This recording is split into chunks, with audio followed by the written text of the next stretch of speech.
Welcome to the Pontiac School District regular board meeting this evening. I'm glad to see everyone here. Yes, sir. We have a quite extensive agenda, but it's going to be a very fun and very informational agenda. So those who are at home, sit down, get you something to drink. Don't forget to share, like, and follow us so you get all the notifications when our meetings are happening. Here, trustees here on the dais, good evening to you. And Mr. Secretary, roll call, sir. Yes, sir. VP Bowman. Present. Trustee Kraft. Present. Treasurer Davis Smith. Present. President Garrett. Present. I'm here. Trustee Hannah. Present. And Trustee Terry. Present. Sir, you have a quorum. All right, thank you. Before we get started to the Pledge of Allegiance, if we can get everybody to silence your phones, I appreciate it. I pledge allegiance to the flag of the United States of America and to the republic for which it stands, one nation, under God, indivisible, with liberty and justice for all.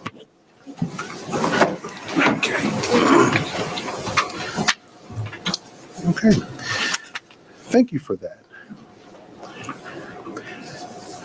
I need a support for an amended agenda. Under the regular working agenda, A will be discussion and action of revised 2023-24 organizational chart.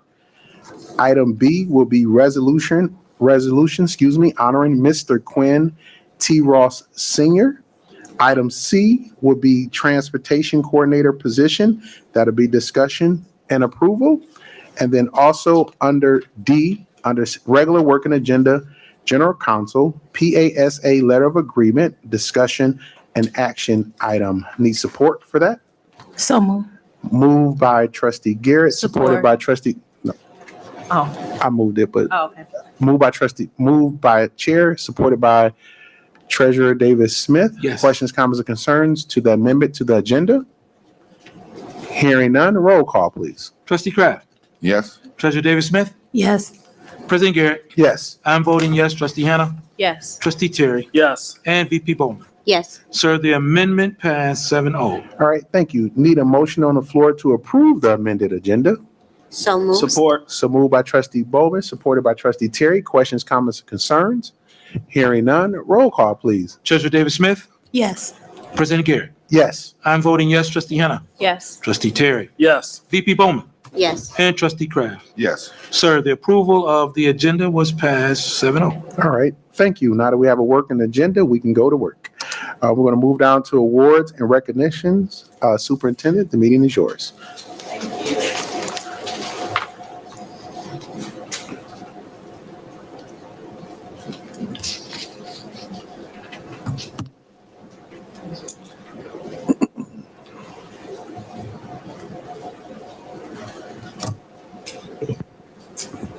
Good evening. As Good we evening, ma'am.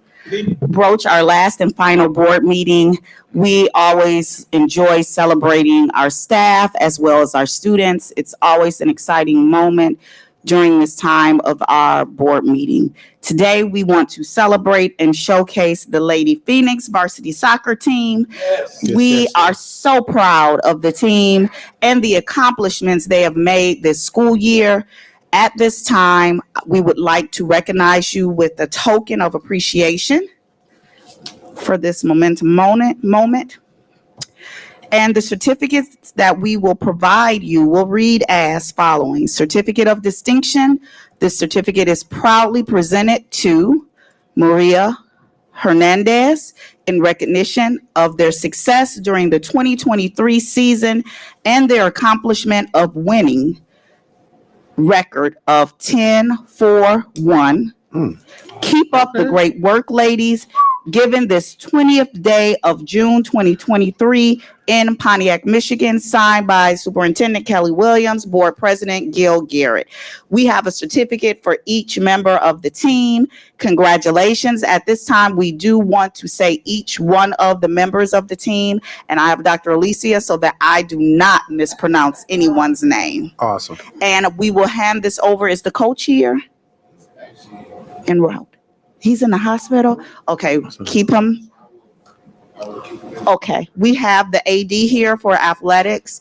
AD, Could you please present these certificates to the students? And those that are here, if you could please come up and when your name is called, and we will recognize you.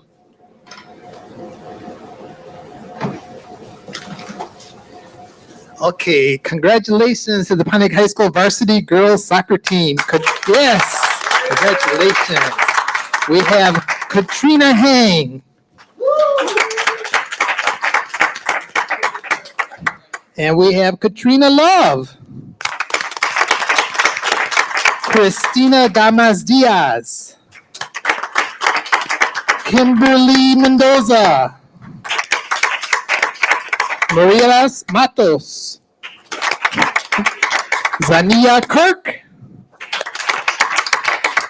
Naomi Pandilla. Gabriela Coriano. Estefana Chavez. Isabel Alcantara.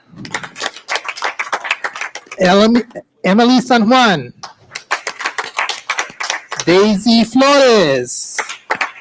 Yay, Daisy's here. Yay. And Elizabeth Martinez. Nicole Abacero Benigo. Saskia Nicole, muy bien. And Carla Montero Gomez. Hey, Carla. Anali Puga. Joanna Sartayan. Alexa Jaime Castillo. Brianna Pendrosa. Yay, okay. Chantel Solis Davia. Carol Puga. Nayila Martinez. Dayanara Ponce. Aliyah Noor. Mayane Nava. Jenny Caballero Carmaco. And Maria Hernandez. Congratulations, girls.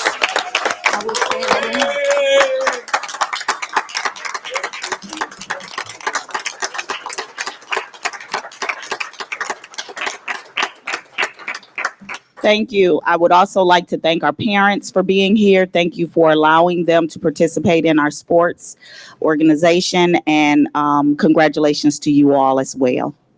I'll turn it back over to you, President. All right, thank you. Thank you, ladies, for being here. Board comments. Who wants to go first? Trustee David Smith. I just want to tell you congratulations on your amazing record. I'm so proud of you guys. All right, thank you. Trustee Hannah. Feel like we out. No, I wanted to congratulate them again on a great season. And one of them, Trustee Terry and I had attended their banquet, and I think it was Karina, one of them. She's been a stellar student athlete. So I really wanted to commend her in public for doing such a great job on the field and in the classroom. Awesome. Congratulations. Trustee Kraft. I think it's wonderful, and I like to congratulate you. And if I could recollect anything, I think you probably got the highest winning percentage of our sports in quite a while. And I bet you, I put my money on it that you got great students also in the classroom. So I congratulate you again. Awesome. VP. Congratulations. Thank you so much for representing Phoenix Nation. You ladies continue to keep up the good work. Thank you so much for being great representations of Pontiac School District. Awesome. Thank you. Well, I know it's pretty much been a long day for you. Congratulations to you again. Looking forward to next season. And just keep up the great work and keep representing, as VP said, Phoenix Nation well, as you do both inside the classroom and on that soccer field. Thank you so much. All right, we're going to move down to the next presentation. It's PSD Retirees Recognition. The Vice President and Trustee Hannah will be leading up this wonderful recognition. They can touch the podium. Yeah, well, she's ready.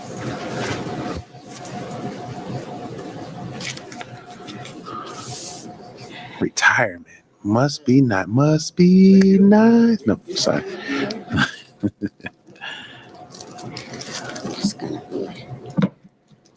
So I would like to say thank you to all of our retirees. And we just got word of a new one today. And we did not get a chance to order your plaque, but to everyone who is retiring, thank you so much for the hard work and the time and the dedication that you gave to Pontiac School District. So I will read what the plaque says. Trustee Hannah will read the names. Upon your retirement, we thank you for your years of service to the Pontiac School District. We wish you joy and success as you embark on the next chapter of your life. Pontiac School District. So, Ms. Carpenter. And Ms. Carpenter isn't here today, right? Nope. But this award is presented to Ms. Alicia Carpenter.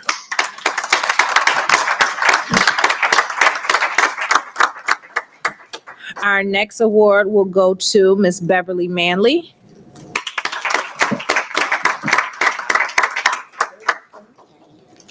And the next one will go to Diane Linky Schroeder.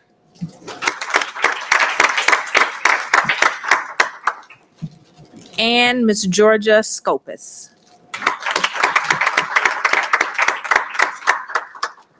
And Ms. Deborah White.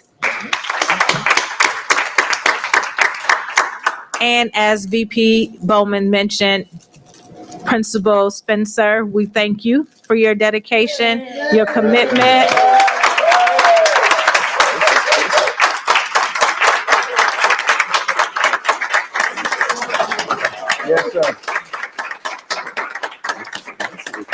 We thank you sincerely for the love and compassion that you've shared with our students over the years, and we'll also be having a plaque with your name on it too. So thank you and congratulations.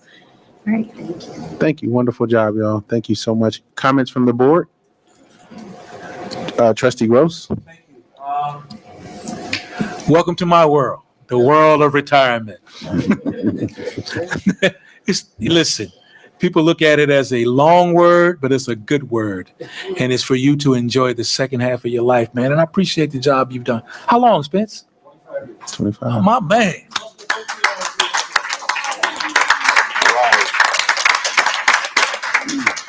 My friend, you'll be missed. Job well done. And we appreciate the legacy you're leaving. Thank you. And to all the other retirees, thank you. Thank you. I had the opportunity to attend the soiree for Miss Carpenter, and what a wonderful time. And I'm so proud of her. Known her a long time. Her brother and I were friends in elementary school. That's how far we go back. And it's good to see those of us who have made that decision to do something different. It's not stop working, because you never stop working, but decide to do something different in your life. We did what we had to do to survive. Now we do what we want to do, to have fun. Thank you. Okay. Trustee Davis Smith. I just wanted to thank our teachers who are retiring for all the dedication and hard work they did in our district. And I also would like to say to Mr. Spencer, thank you for all you've done. You went beyond the call of duty with our students. My nephew loves you to death, and you keep in contact with our prior students, which is amazing, and I really appreciate you. You also officiate weddings, I hear, to our former students. So,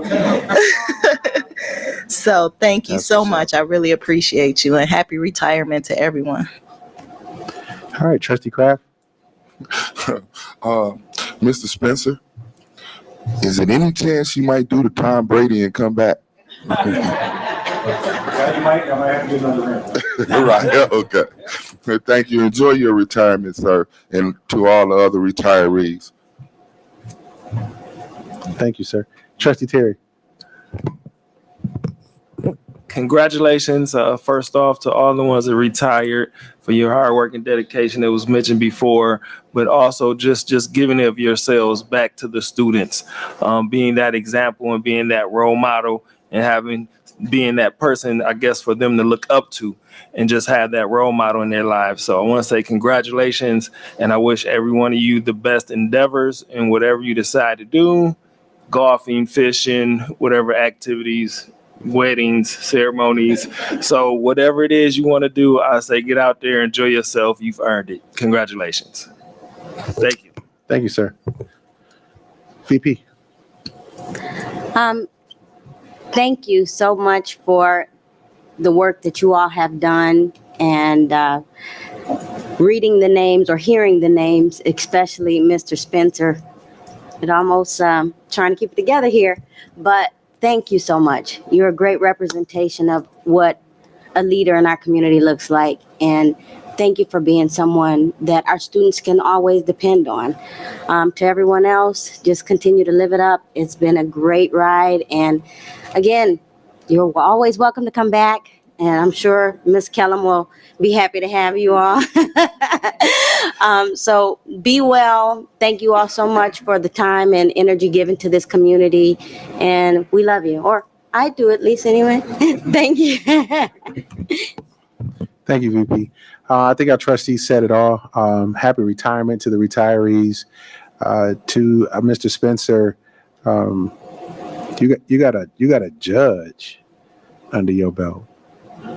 You know what I mean? Like your legacy and who you are. Got a judge, right? And so I'm not going to say it is a shock, but I remember us being at Central, and you continuously just said, "Hey, you know, this is the standard for what we're going to be in robotics. This is the standard for who we're going to be in the school, right?" And it is tough when you have teammates like yourself who you see fight day in and day out. You've seen, you know, the body's buried, but you still come back. You know, where things are done differently and you still come back. That rings of fire, that number 2, I think in the state, number 32 in the nation. Those trophies, those monuments, those are nothing without you. So understand this may be a retirement from that, but to all the retirees, but I especially extend this to you. Phoenix Nation is your home. And so if I had an opportunity to give a key to the district, I think that's something, this would be that moment, because it is your district. It is yours. And you have a pillar here. You are what we call a cornerstone. And so it's not about forgotten and things of that nature. We know Mr. Judge Bowie is not going to allow that to happen. Your teammates and those other teammates at Ring of Fire is not going to allow that to happen. And so thank you. Thank you for holding it down for when some of us couldn't take it and we had to leave, but you still kept fighting, you and the superintendent moving forward and pushing through, so we can come back in and reap the benefits of what we see right now. And it's because of, like I say, men like you, that young men can say that I'm gonna be a judge, and then they go off and he's a judge, right? And so thank you for that. And I salute you and I honor you. And thank you for being a father to the fatherless, because I've seen it every day. So thank you, sir. We're gonna, no, we're not. We're gonna take a 5-minute recess, so we can get the young ladies out of here, take the pictures with the retiree, and we'll be back. So stay tuned. We'll be back. Thank you. Check is on. Yep. Quick photo up front, and then here.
I see what you mean, though.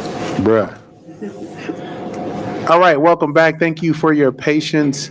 Man, I love starting our meetings out with celebrations and recognizing the people who have done hard work and watching them move on and things of that nature, man. It just, I mean, doing that this year has just really made a difference with me, per se.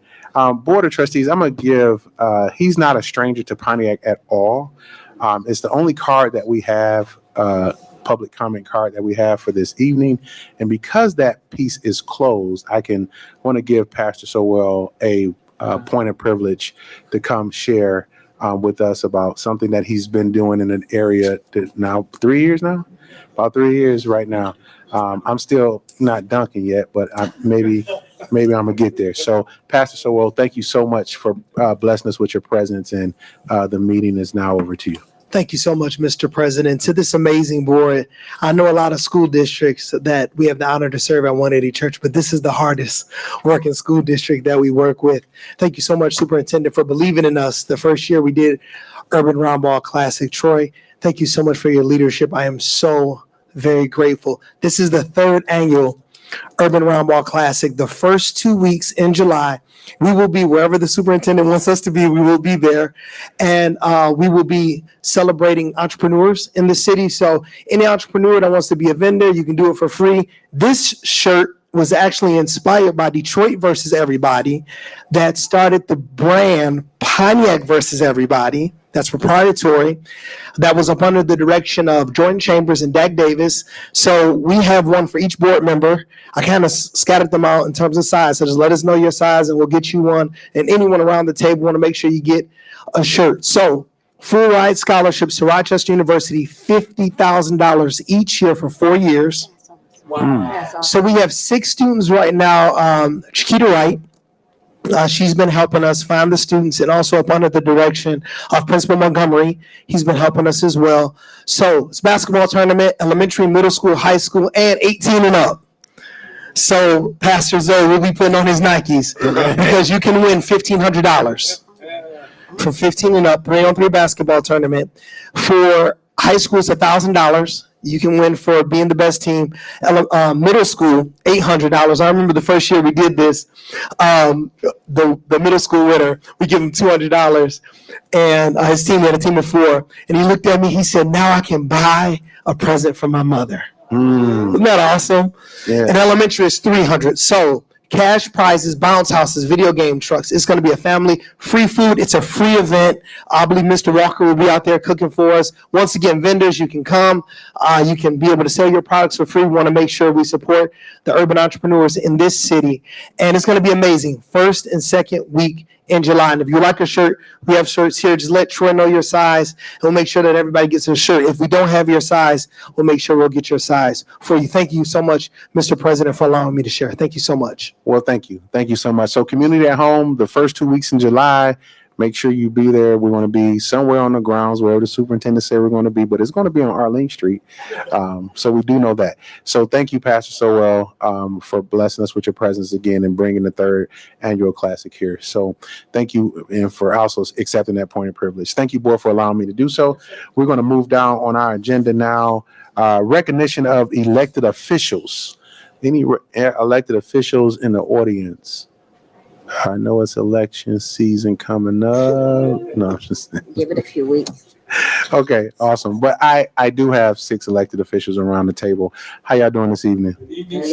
Okay, thank y'all. Welcome. Good seeing y'all. Some people just coming back from vacation. No shade, no pun intended, Mr. John. We'll talk about that later about what's going on with you. Consent agenda. Need a motion on the floor for the consent agenda? So move. Support. So moved by VP, supported by the treasurer, David Smith. Questions, comments, or concerns?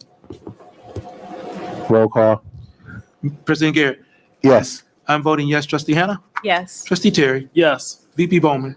Yes. Trustee Kraft, Yes. and Treasurer Davis Smith. Yes. Sir, that passed 7-0 for the consent agenda. All right, thank you. Going to move down to information from the superintendent and administration. Superintendent's report. One, report A, data presentation. Presenter is going to be Dr. Kimberly Leverett and the team. Superintendent, the meeting is now yours. Thank you. This is our third and final data presentation for the school year for the community as well as the trustees. We present out to the board and the community 3 times out of the year with our local assessment, iReady and NWEA. We will be providing you updates as it relates to where we stand for the 3 testing cycles. Although we had many challenges this year, still dealing with coming out of the pandemic, getting students acclimated to be in school regularly, we have still seen a trajectory of our students improving. And that's exciting because we did see a lot of a regression over the years coming out of the pandemic, and we're just starting to see our interventions work, as well as our students becoming more acclimated in coming to school regularly. We did have the challenges of transportation, which really did hinder us the last semester as well as during the testing cycle, but we still pushed through. We did see some slippage at the secondary level, and you will see those numbers, but overall, we can say that we did move the district. Moving forward, I want the community and our parents to know we have transitioned with our transportation company, and we are proud to say that we have started and launched this school year for our summer school with First Students. So if you have not signed up for summer school because you were had reservations due to transportation and how your child was going to get to summer school, we have transitioned. We have a new busing company in place, and they are ready to transport your students. So please get in contact with Student Services if you are still wanting to join our summer school program. At this time, I will turn it over to Dr. Leverett. Thank you, Superintendent Williams. Good evening, President Garrett, trustees, members of the Pontiac School community. I am excited to present to you our third benchmark presentation this year. As Superintendent stated, we have had a lot of challenges before us, but we have a plan, and we are going to stick to the plan and make the necessary adjustments so that we continue on for increasing student achievement with our students here in the district. And before I turn it over to Jennifer Dean, I would just like to thank my curriculum and instruction team for all of their hard work, not just on this presentation, but for everything you guys do. I truly do appreciate you. And with that being said, I will turn it over to Jennifer Dean.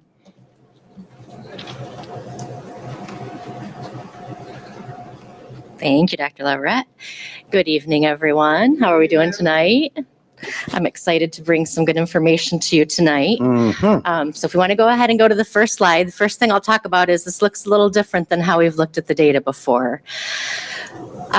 We've tried to look at it through many lenses. We've tried to look at it with the graphs with the purple and the gray and the proficiency levels, and then we also have tables showing what tiers students are on and what percentage of students are in those tiers. This brings us to one combined piece that shows us both of those things, because students that are in tier 1 are at or above grade level proficiency. So when we look at tier 1, we're looking at proficiency. So step away here. So when we look at, for kindergarten, the top bar, we're looking at fall of 2022. And then the bar underneath, we're looking at spring of 2023. So we've got tier 1 is in the green. In the fall, we were at 4%. Now in the spring at the end of the year, we're up to 53%. Yes. And then we also look down here at this red because we want to see what we're seeing here. Students that are in tier 3, which is the pink, I guess, we want to see that bar shrinking and those numbers getting smaller as students that are in tier 3, which is 2 or more grade levels below, move into tier 2, which is 1 grade level below. And those students that are in tier 2 at 1 grade level below are moving into tier 1 to be on grade level. So with our district reading proficiency for K through 8, we're looking at consistent trends with the green growing from fall to spring and that pink shrinking from fall to spring. Looking at math, Again, at the district level for K through 8, we see that same trend going down through each grade level.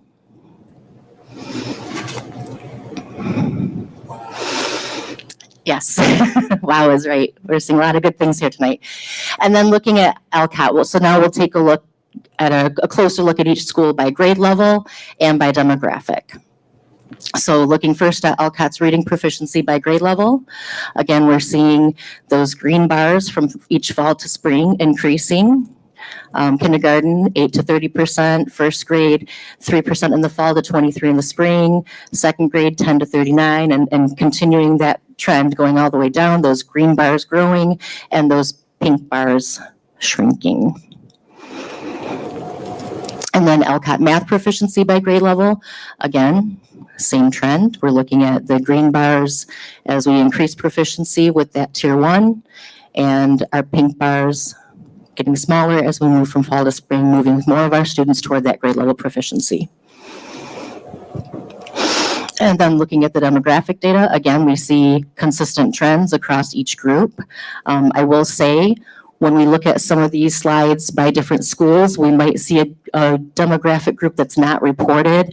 Any demographic group that's 10 or less, just for privacy reasons, we don't report that, because then at that point we could start making some identifications, and we want to honor that privacy. So any group that was 10 or less, we won't see reported here. So you'll see after each demographic title, there's a number after it, and that number represents how many students are in that demographic group. So we know when we look at the male group, we're looking at 9% out of 113 were on grade level in the fall, and that went up to 28% in the spring. So female 105, special ed 17, EL is our English learners, African American is 63, Latino 72, our white demographic group is 13, and our Asian demographic group here at LCAT is 12.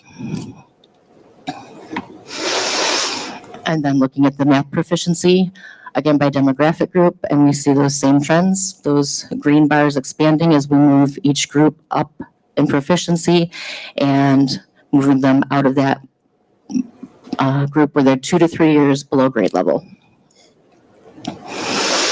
And then the other piece for each school that we'll look at is their target. So every student is given a target in the fall, and it's based on the age group that they're at, the starting group that they're at, the starting score that they have. They're given a target of how much they need to increase. So overall, we have 47% in reading for LCAT, and 42% in math, meeting their targets. And then we see that breakdown by grade level. For Harrington, again, same trend. Our green bars are getting larger as we're looking at more students moving into proficiency and out of that 2 or more years below grade level. And I just kind of want to highlight here this 5th grade jump. That's a really nice jump. That was Mr. Mickens' class. Mr. Mickens now the principal of that school. So some of the things that he was doing with his students will now be doing at full scale in the school. So we're excited to see that growth for Harrington moving forward. Harrington math proficiency, again, those same trends, looking at students coming in the fall at grade level versus where they're at in the spring, increasing on grade level and decreasing 2 or more below. And the same trends with our reading demographics. And again, this is one of the instances where that demographic group was less than 10, so we don't have that data reported there.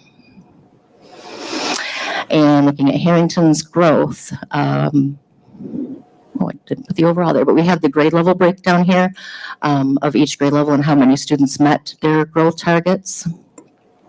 And we also saw a very large number of students in the 5th grade that actually they have stretch targets, which are targets that we encourage students to meet to help close and get them out of that 2 or more years below grade level. We saw a large number of students in the upper grades at Harrington reaching those targets as well. So we were excited about that growth.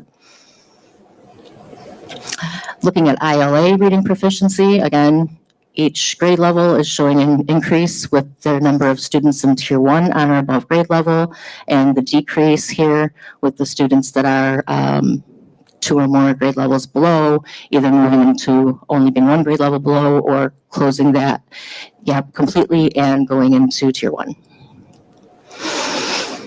Same trends for math proficiency. And again, same trends for the demographic proficiency. And we had a few more groups here that had that sample size of less than 10 that are not reported here. But we do see each demographic group showing those increases. And then looking at ILA's growth, each grade level who met their targets in the reading content area and the math content area. Moving into ITA, we have K through 8 for ITA. Same trend. Are we seeing the pattern here? So again, we're seeing all that move into the grade level proficiency. And again with math, we see some really nice jumps here with our kindergarten, 3rd grade, but each group making some gains. And ITA reading proficiency for demographics. And math proficiency for demographics. And percentage of students meeting their targets for both reading and math. And looking at Owen reading proficiency by grade level. Same trend. We're seeing the increase of number of students that are in tier 1 or on or above grade level and decrease moving out of that 2 or more years below grade level. Again with math, same trends. Looking at our demographic groups, the only one not reported here is the Asian demographic group. All of the rest of them we have reported, and we see those steady increases onto grade level. Owen's math proficiency and demographics, again, seeing the continued increases. And percentage of students meeting their targets in both reading and math by grade level. And then looking at Rogers reading proficiency. The trend continues. We have students moving on or above grade level out of that tier 3 into tier 2 or tier 1. And with math proficiency again, each grade level showed increased percentage of students on grade level, decreased percentage of students that are 2 or more years below grade level. Rogers proficiency, reading proficiency by demographic, and math proficiency by demographic, same trends.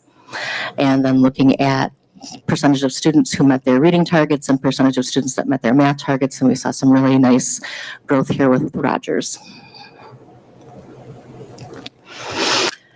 And that brings us to Whitman Elementary. So Whitman Elementary, again, we see steady increases in the number of students that are at or above grade level in fall versus where they're at in the spring, and those decreases of the students that are working 2 or more grade levels, moving into the tier 2 and into the tier 1. Math proficiency, we also see the continued trend. In our demographic proficiency, we're again seeing those continued trends. And both with math as well, with our demographic groups. And then we're looking at percentages of students that met their targets for growth in both reading and math. And now we go into Pontiac Middle School.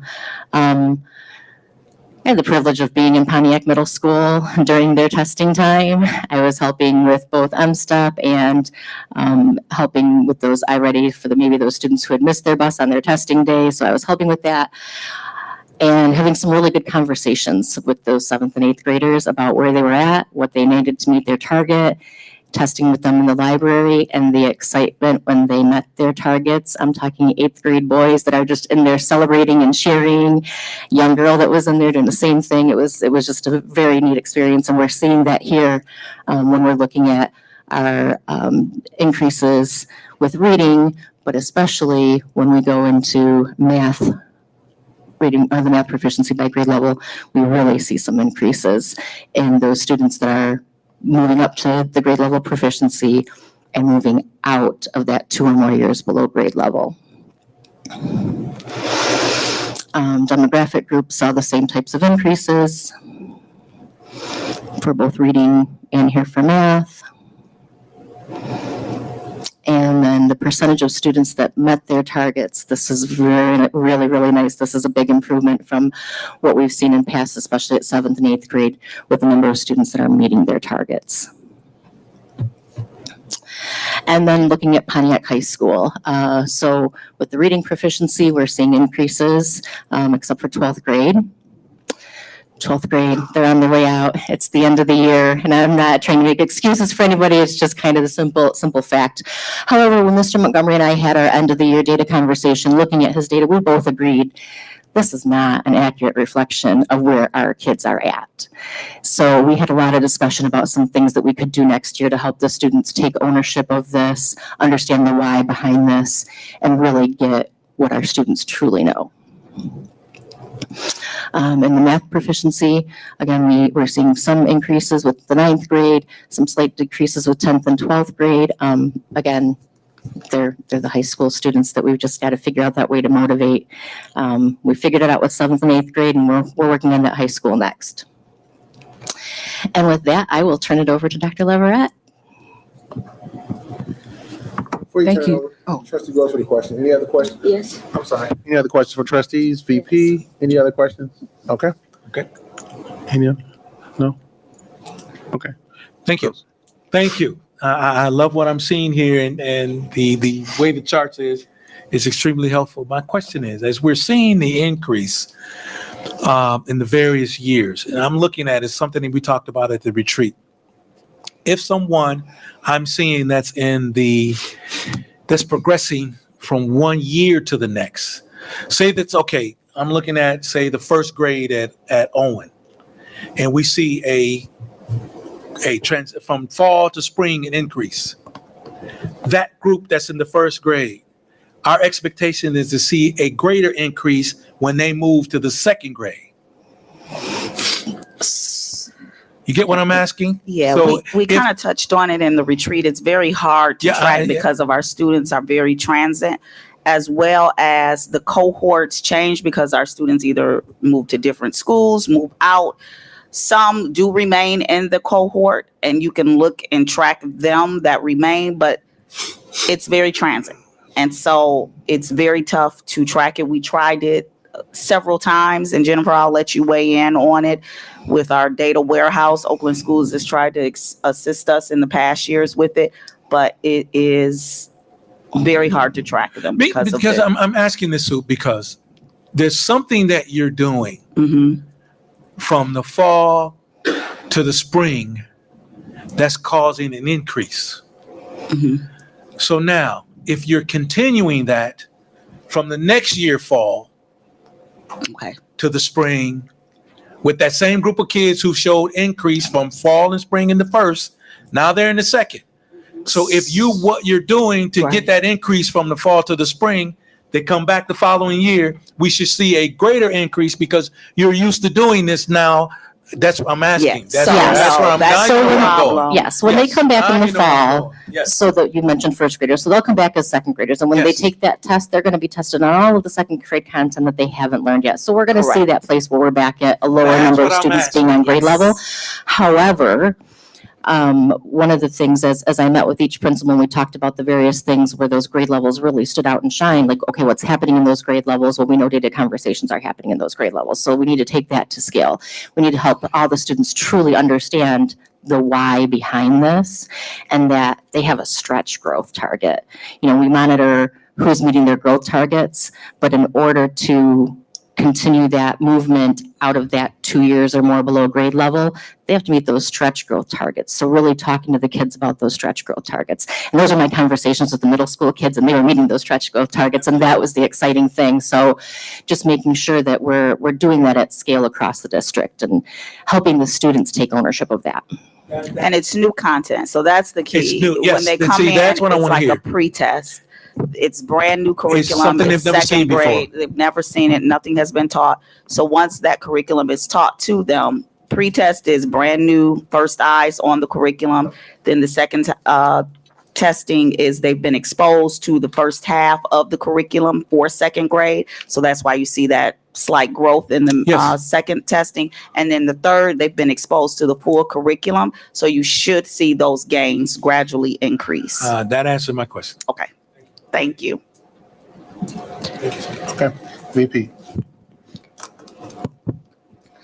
So my question is, the largest gains are the kindergartners. So how do we keep them there? How do we keep them on track? So when they come to first grade, they're not regressing.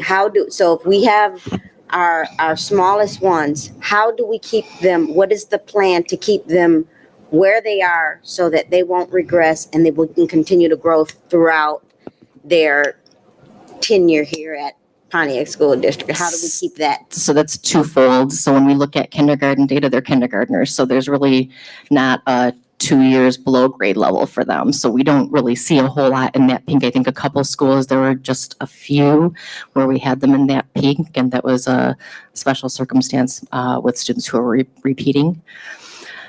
So we don't have that. So as they move up in grade level, there's that opportunity now where there is a grade level below. However, working with those first grade teachers, making sure they understand who those students are that really had that growth, who the students are that missed that growth. And if you want to speak to some of the things in place about teachers' assistants that will be helping with interventions next year, and some of those things that we're trying to put in place to make sure we're really catching them young and stopping it there early to keep them on track. So it goes back to kind of what Trustee Rose was asking. You're going to see that first initial testing cycle be the lowest, because they're being exposed to the curriculum they've never been exposed to. So kindergarten is now being exposed for the first testing cycle in the fall to brand new curriculum, first grade. And so the goal is to, by the end of the school year, you see them moving from one tier to the next. That's the goal. We anticipate that each year that first testing cycle is our dipstick to let us know what they do know as far as the new curriculum that they're being exposed to. Most of them don't know anything about it because they haven't been taught it. But the end goal is to make sure you close that gap by the spring so that they clearly understand, and the teachers have those stretch goals as well as those target goals for them to meet. And that's that final chart that she was showing us as far as how many students met their target. Alrighty. Thank you. Thank you. I'll wait till after the presentation. I got, Mhm. huh? No, I'm good. Thank you. You good? Okay, thank you, Jennifer. So what we want to do moving forward in terms of MTSS, multi-tiered system of support, and SSE and student support network, and this has already started in some of our schools, are the calming corners and the sensory rooms. And just wanted to highlight some of these that we have at Rogers, ITA, ILA. Some of us may have prayer rooms in our houses, or just quiet spaces that we can go in where we can regroup, we can reflect, and we can refocus. So these calming rooms, we believe, are going to be essential in terms of supporting our students in their social emotional learning, which is another piece of the umbrella with the MTSS system. And again, these are more calming sensory rooms that we have at Pontiac High School, Pontiac Middle School, PPA, and PMS. Again, some artifacts and how the rooms are arranged and the colors and the words that are on there, just affirmations, and just again, a safe place for students to go and reconnect and reaffirm what their purpose is for being in school in a learning environment. Again, Alcott and Harrington, the MTSS, our calming rooms. More pictures of our rooms that we are very proud of. These are rooms that are necessary spaces, again, for our students to be successful and to know and understand that You do have an outlet to go to calm yourself down, to reintegrate, to have a conversation with a peer or have a conversation with a school counselor, school social worker, and then again, reconnect. And we want them to immediately have these spaces so that they can go and re-engage in the classroom learning environment. So in terms of our literacy and social studies, K-5 social studies, we have a pilot with My World Social Studies. We had this year our family and community engagement training, which was very comprehensive, very hands-on and interactive. And our family and community engagement training will continue for next year. There is a coaching piece that's involved in that, as well as an assessment. There are family workshops, literacy events, and birth to 3-year-olds events that we're going to be focusing on for next year. So I'm really excited about this opportunity that we have as a district to partner with Scholastic and just continue to take a deeper dive into family and community engagement. It's always been an integral part of the work that we do in the district. But there are some components that we were introduced to that we are really excited about in terms of connecting and engaging with families. So okay. That's very important. I don't want to just kind of breeze by that.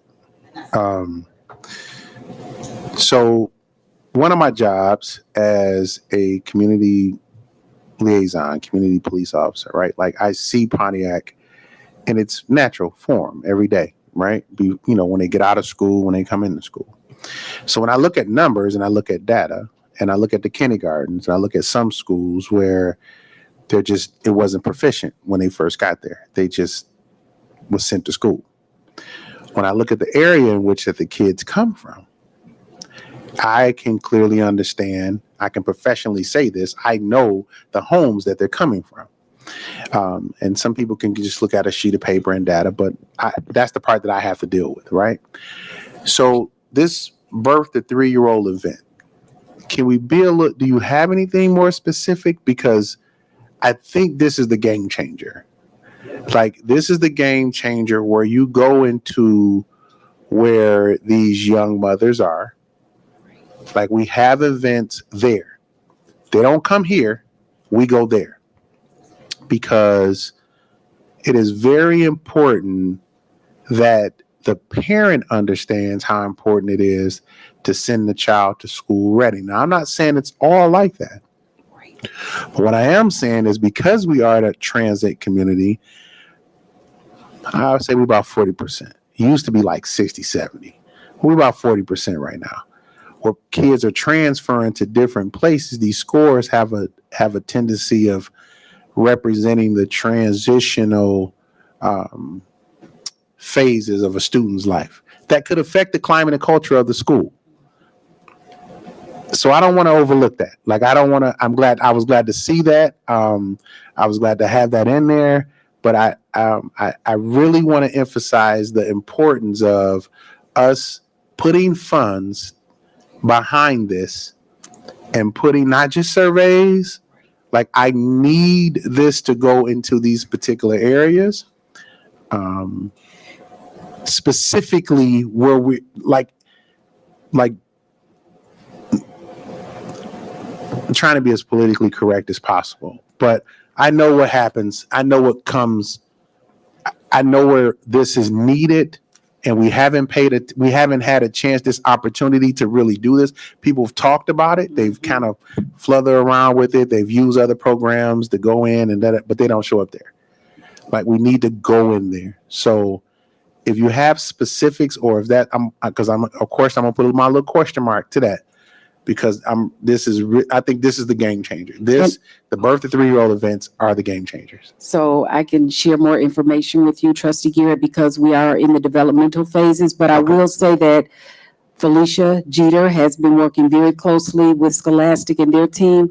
But this portion of the work is what we will own and we will build as a district. So okay. I hear you, and I appreciate your commentary in terms of us going where they are and meeting them where they're at, because that is certainly the conversation that we've been having, and that is the actionable steps that we are going to put together when we put this plan in place, not just a document on paper, as you said, but out there in the community, really talking to our parents and the young children. So this birth to 3 year old is going to be a powerful opportunity for us. Okay.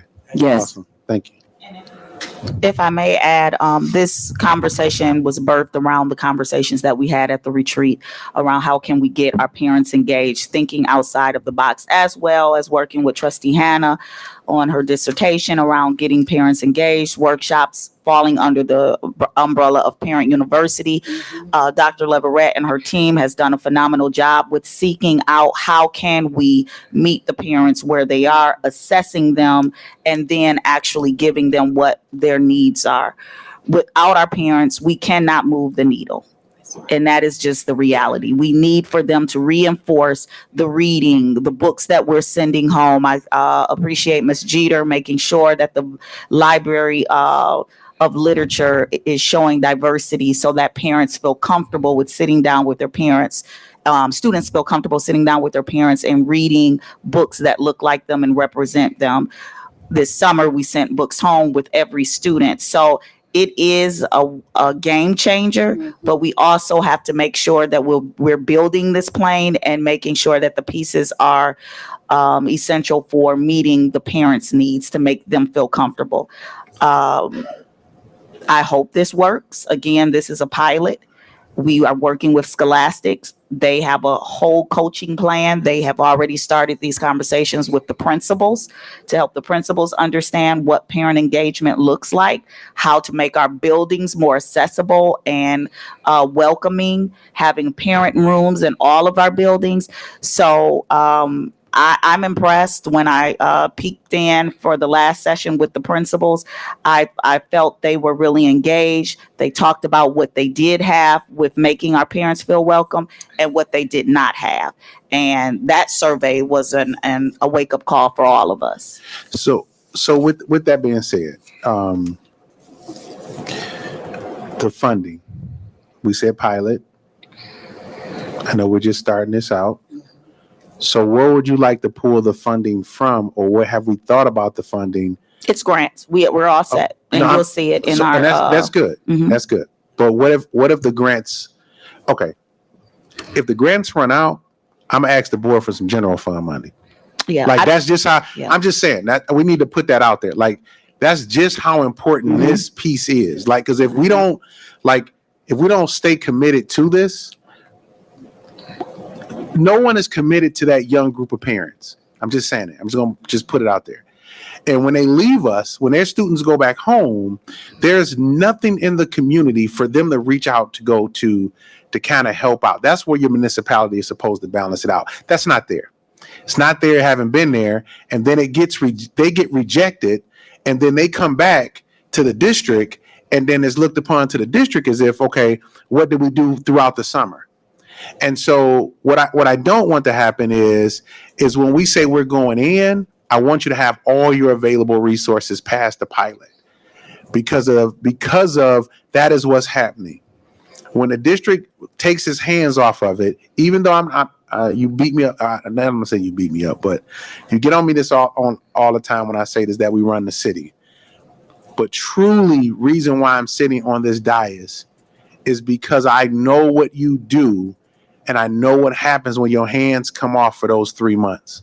When your hands come off for those 3 months, it is horrific. It is just, they go back to being, the kids go back to being adults, and adults feel like I just need a break. And then September comes, and we right at a point where we about to have this explosion in the community, and it's just like, oh, school has started, and people are running to drop their kids off because now here comes the break.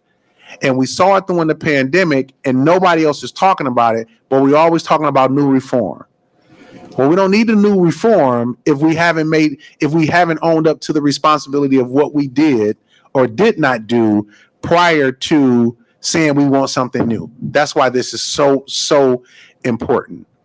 And if we don't look at it from that level of saying this is something we're going to continue throughout the pilot and really meet these babies where they're at, because teen pregnancy, if you look out through Oakland County, is at a high. They get the job. They don't have to get a job. They get the aid. They go to these complexes. They get the house.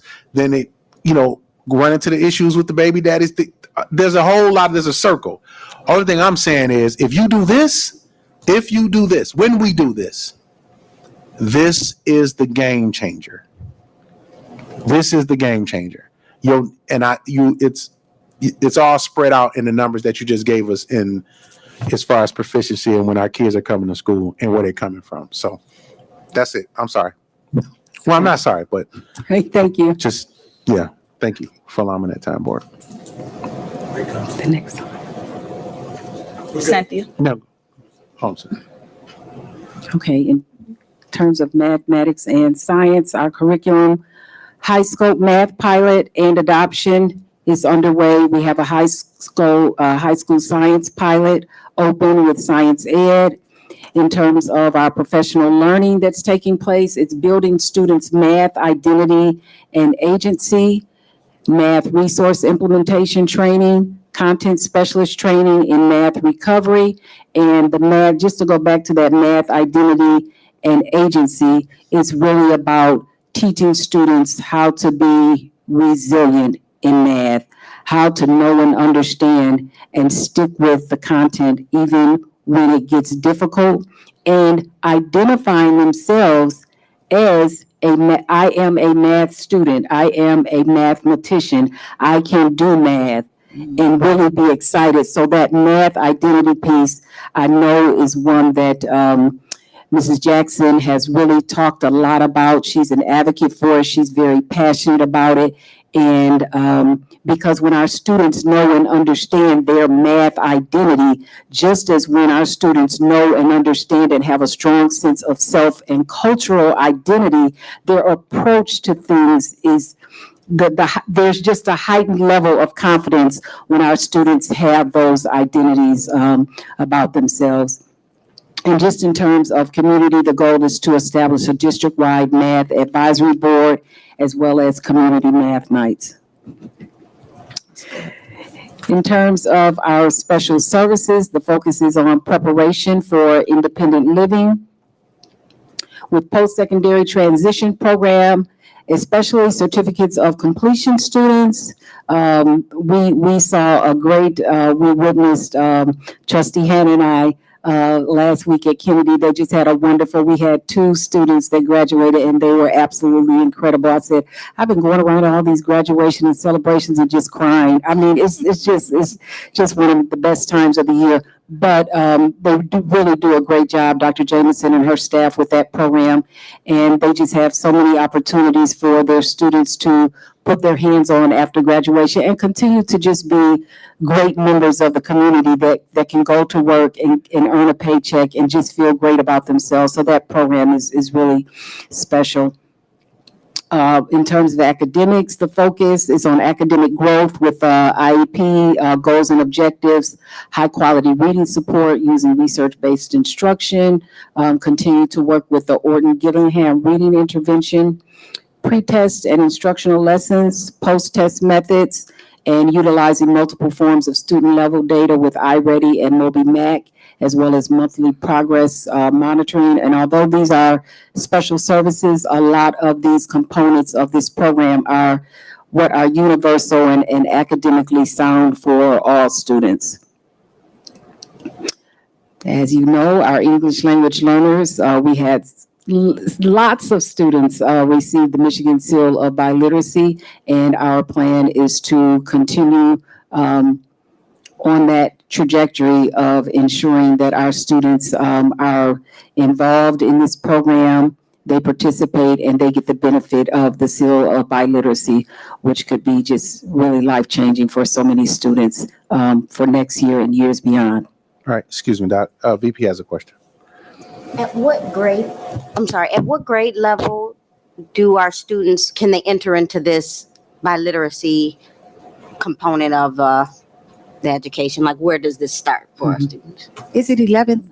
11th grade. 11th grade? Yes. Okay, thank you. Okay.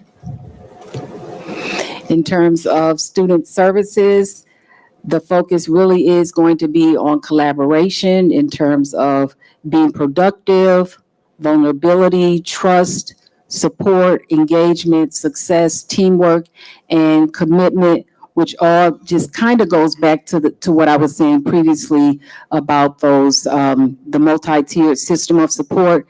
All of this is integrated into one, but the goal is for any and every opportunity that we have for systems to touch, support, and collaborate with each other. That's what we should be doing, not working in silos, but really pulling all of our resources together as a team and really moving forward in the right direction. And so that's what the goal of student services is, and we just want to be more intentional about that.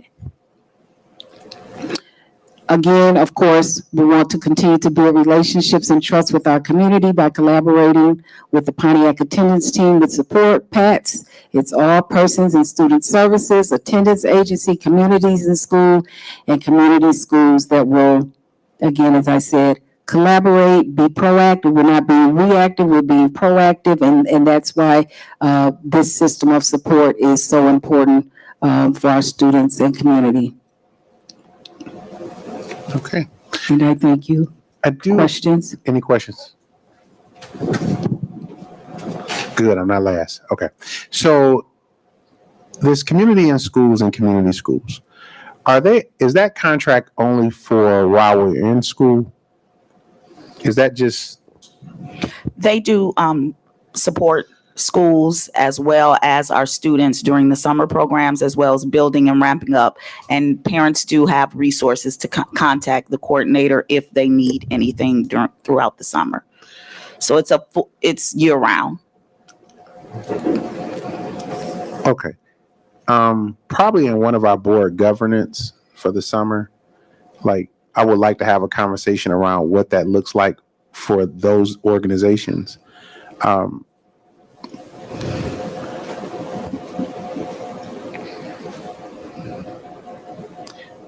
We lose a lot of momentum when the kids are not in school.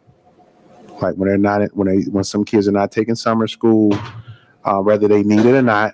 But I just know the community that we serve, we lose a lot of momentum.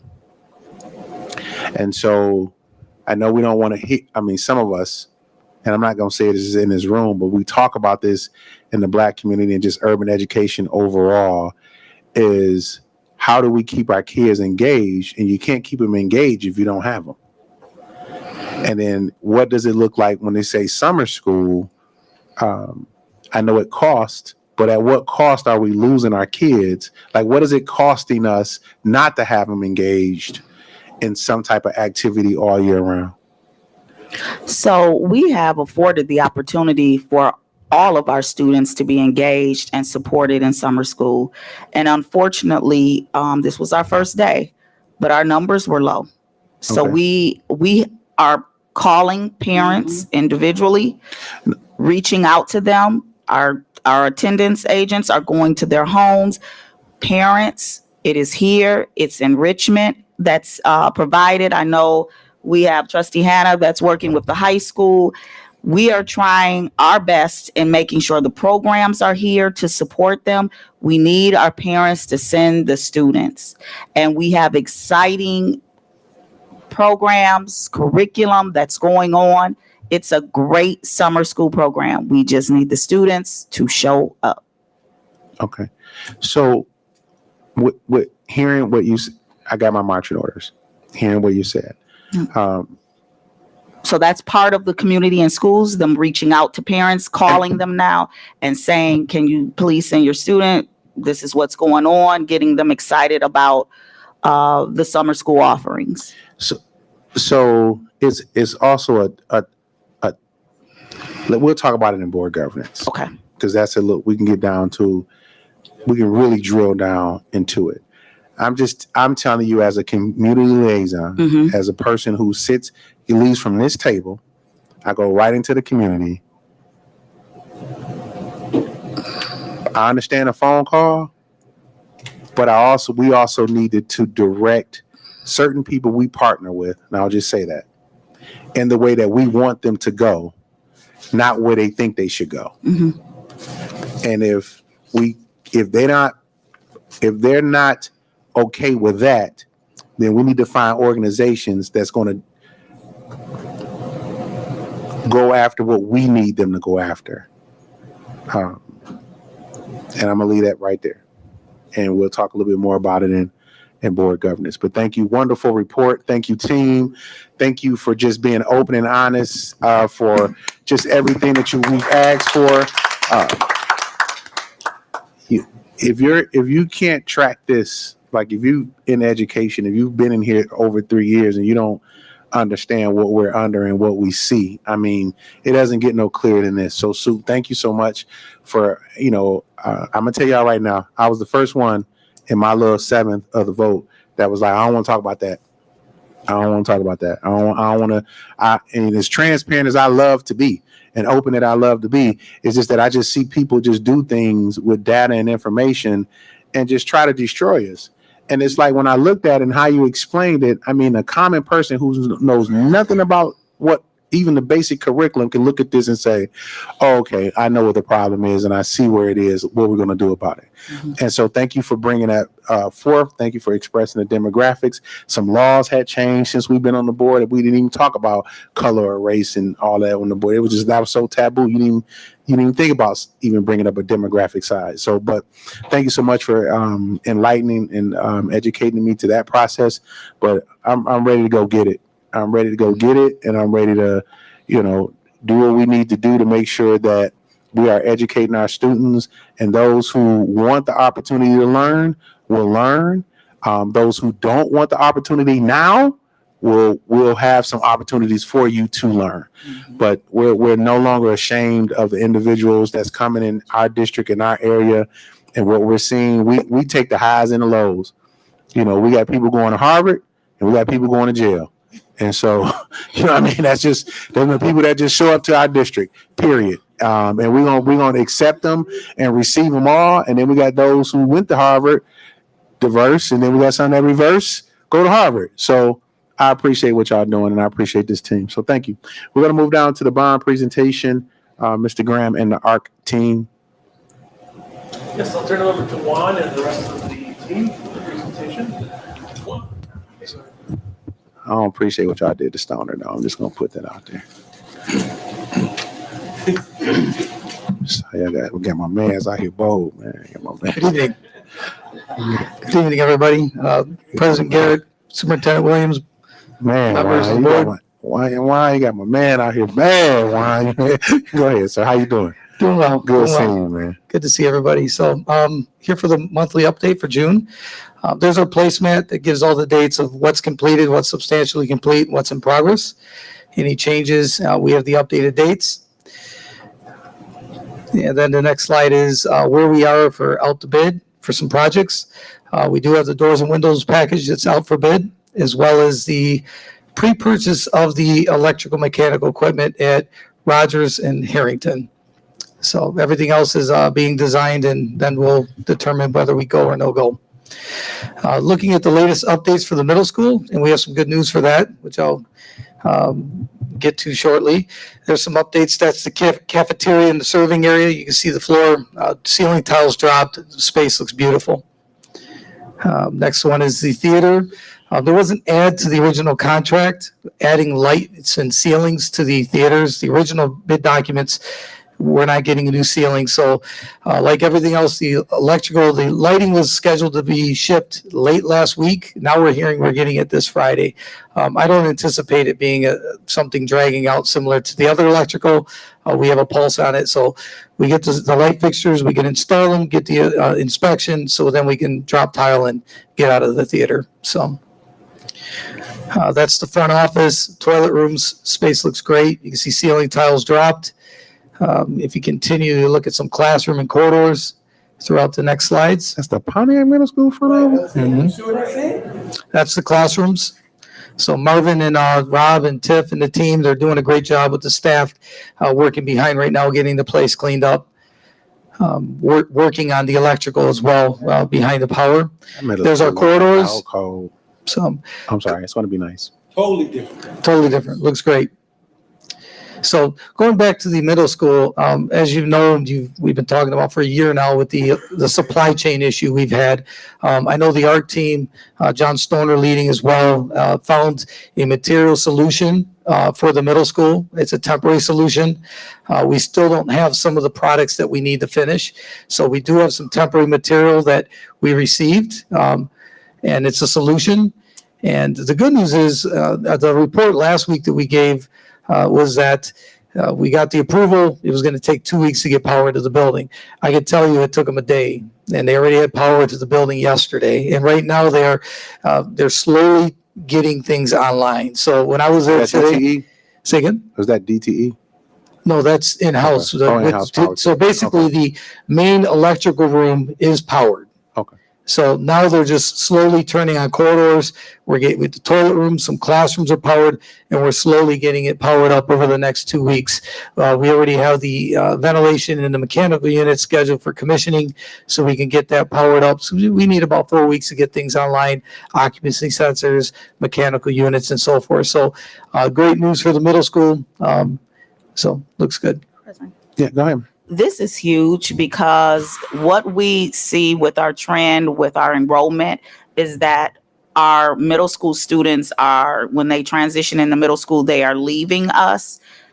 Parents, this building is phenomenal. When you see the science labs, when you see the gymnasium for our athletes, when you see just the structure of the design that we're offering our students, I encourage you to keep your students in the district as well as bring your students back, because we are now moving into the 21st century across all of our buildings. And the middle school is just one area that we can really showcase and highlight the great work that the bond dollars are going towards. So I commend the team. It is beautiful. When I say beautiful in that middle school, it looks like a completely different area. Thank you, Sue. Mr. Warren. Coming to WHRC, first I'd like to just stop and say congratulations, Mr. Spencer. Hey, it's been great to work with. I think it's been 2 years we've been working together. So I really admire his passion, the robotics team, everything, just seeing how he interacts with the students. You're going to be missed. So congratulations. We're going on to WHRC. There's the addition. You can see the floor is done. I think the last update, there was a change to the basketball hoops, and then it was going to push the lines. But I do know that the game lines were originally scheduled for like middle of July, and that's been moved up to the end of this month. So end of this month, the game lines will be installed. That's the auxiliary, what do we call that, Brian? The multi-purpose room. So the multi-purpose room, it's got a stage, some basketball hoops, bleachers. It's a nice multi-purpose room.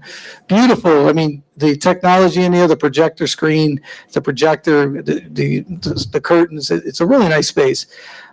So that's wrapping up. That floor is a week old. That floor is complete. That stage floor. The floor was delivered damaged. So now the floor is installed and that is complete. That doesn't look like that anymore. That's a week old. That's the locker room for that addition. And if we continue, you'll see the shower. There's the showers. Wow. Let's see, that's the corridor. Beautiful. They got some sound baffles. It's aesthetically really nice on the left side.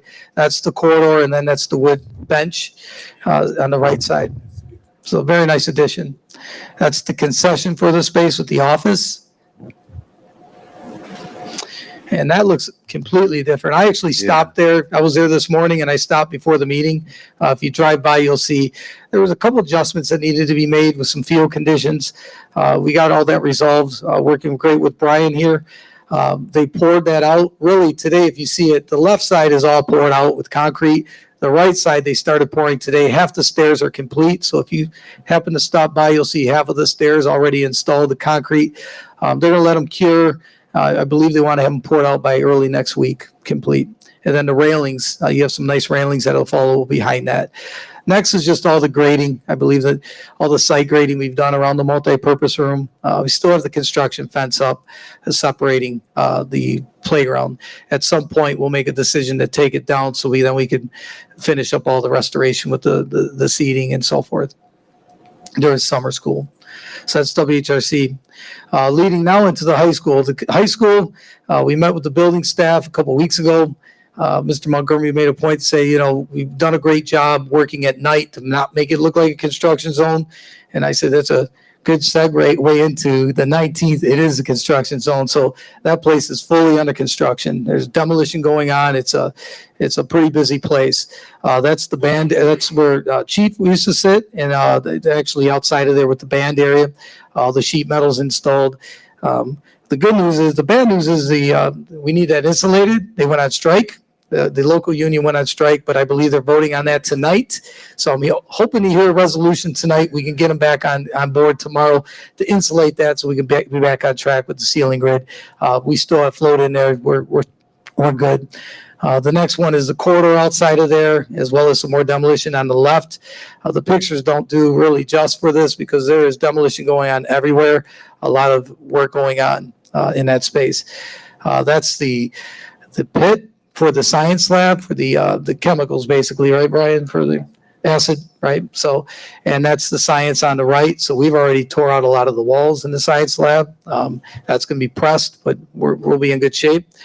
And that's the infrastructure. I cannot even, you'd have to walk these electric rooms. The amount of upgrades that the team has done throughout this spring leading up to today, it's been really tremendous. It's actually taken a 6 to 8 week shutdown, and it's turning it into like 3 to 4 days for 2/3 of the building. So we're looking to have the shutdown the end of this month, and you'll see power shortly after that in the building. Basically what we've been waiting on the middle school, you'll see this all powered up. Also, even outside the OTEC corridor, they started the ceilings in the corridor today. They've already in one day finished that whole outside of teen health, that corridor. The ceiling grid's installed already in one day. You're going to see a lot of ceiling grid going in that space. That's the mechanical units and curbs. Right now, we're currently scheduled to set. Yes. 1 second. Trustee Gross, go ahead. Well, I'm taking a look at these, such as the electrical grid, as well as the boilers and things like. Who are the people that have the access to control that, or if something went wrong, who do we contact? We do. You do. If you were at WHRC today, Lee was walking around with 2 laptops. When we switched over from DTE and their electrician, that's how we are controlling it. Okay, because I actually see back in the day, head custodian John, he did all the work and controlled everything. So this newfangled stuff, man, we need somebody because if something go wrong, then you're the one that's the manager. Okay, so I'll just call the soup to call. I'm just kidding. You get it. It's a lot of stuff going on, man. I'm looking at this like, okay, no, I want. So Thank you. once we turn it over, it's all automated logic, and you can, if you have access, you can log into a computer. It shows you a whole map of the building, and really, if it's green, for example, that means the building it's satisfied. If it's red, there's a problem. It's either hot or cold, and you can see every room temperature and everything with all the new system. So, leading. Give me a hug today. That's crazy. Leading into that, the mechanical units on the left, and we're right now tentatively scheduled to start setting mechanical units in the chiller next Wednesday. So, yeah, a week from Wednesday. It's busy. Leading into that, so we are doing mechanical upgrades. So, and then we'll get cooling online throughout from this summer going through the fall for that space. Parking lot upgrades, you can see that's we got high school and middle school there, so it's all striped. It's pretty much complete. Just have some landscaping to do and some seating, and they'll be out there, I believe, in the next day or two. And that, it looks like after a rain day, the picture was taken. So that's the north lot that we had the deep structure to do. That's all complete. Just some restoration. More pictures. There's the beautiful panels. In the picture, you can see the metal wall panels we did on the gym. And so for the gym, and on the left side of that picture, you'll see all the infrastructure that's there for the power. And that's part 2 of the gym interior upgrade. So concessions is full swing. The demolition of the concession is complete. That beautiful gym floor is covered, so it's all protected. And you can see in the top right, I believe that's direct with the district. The scoreboard has been removed, and you'll start seeing all those upgrades occurring. So we're day 2 right now of construction. That's concessions right there on the left. They already tore it out. I was there today with the team. That wall, that green wall on the right is already removed. We were able to pull ahead the demolition during occupied hours with negative air machines. That wall separated the corridor. That wall is now gone, and now there's block work sitting there waiting for that to be installed. So I believe tomorrow the mason is actually installing it's about knee high, 30 inches high for the overhead coiling door for concessions. Then there's a contingency update that we review as a team weekly to make sure that we have money in our contingency and how we're spending money. And that's my update. So for the team. All right. Thank you, sir. Any questions from the board? Trustee Gross? Near similar to what we did with the WHRC building, is it possible that upon near completion and we have a little walkthrough with the board so we can take a look? Mhm. We can do that? Sounds fantastic. Oh, man, I want to see it before. And again, I'd like to remind everybody that this is all phased. So the cafeteria kitchen is phased till December 31st, as well as some of the toilet rooms as well and some of the spaces. So yeah. Yeah, it sounds good. Sounds great. All right, thank you. All right. Any other questions? Okay. All right. Thank you, sir. All right, We're thank going to you. move down to the athletic presentation. Thank Superintendent? you. We are excited to have our AD Covington, to present out and talk about his successes, challenges, and next steps for the upcoming school year. I'll turn it over to you, AD. Thank you, President Garrett and board trustees, Superintendent Williams. As you can see, this is probably my second time up here. I was up here 10 months ago accepting this position. And it was funny because the other day my son was like, "Dad, you're getting a lot of gray hair." And I didn't want to tell him it was the job because I love my job. And when you love your job, it's really not work that you're doing. You're doing your passion. But, the older you get, I guess the grayer your hair is going to become. So I just told him it was some wisdom up there and he'll get it one day. But I would like the introduction of my staff. It's a great year, and I wouldn't be able to do it without my staff that I have under me or working alongside of me, especially this man right here, Mr. Carr. Mr. Carr's been my right hand, and he has really helped me in this transition to this position. My athletic administrative assistant is Pamela Lapine. As you guys can see, we have the high school coaches. New to the staff is football coach Wendell Jefferson. Have state championship coach Adam Polk with wrestling, boys and girls soccer, Coach Wes Bricchio. New boys basketball coach Andrew Myers, girls basketball coach Corey Lett, volleyball coach Kyrie Holloman, cross country and track coaches Shelby Johnson and Jamel Humphrey. At the middle school, we have football with Tim Easley and Harold Scandrich, wrestling, Stephen Tate, girls basketball, Corey Lett, boys basketball, DeAndre Hall and Roy Scott, girls volleyball and girls track, Kyrie Holloman, and boys track, Joshua Holloman. These coaches have really done a great job this year. Phoenix Athletics, chasing dreams while changing lives. That's the motto of mine here in this athletic department. We're going to help these young men and women chase their dreams as athletes, but most importantly, it's not always about the wins and the losses, but it's how we're changing their lives for the future.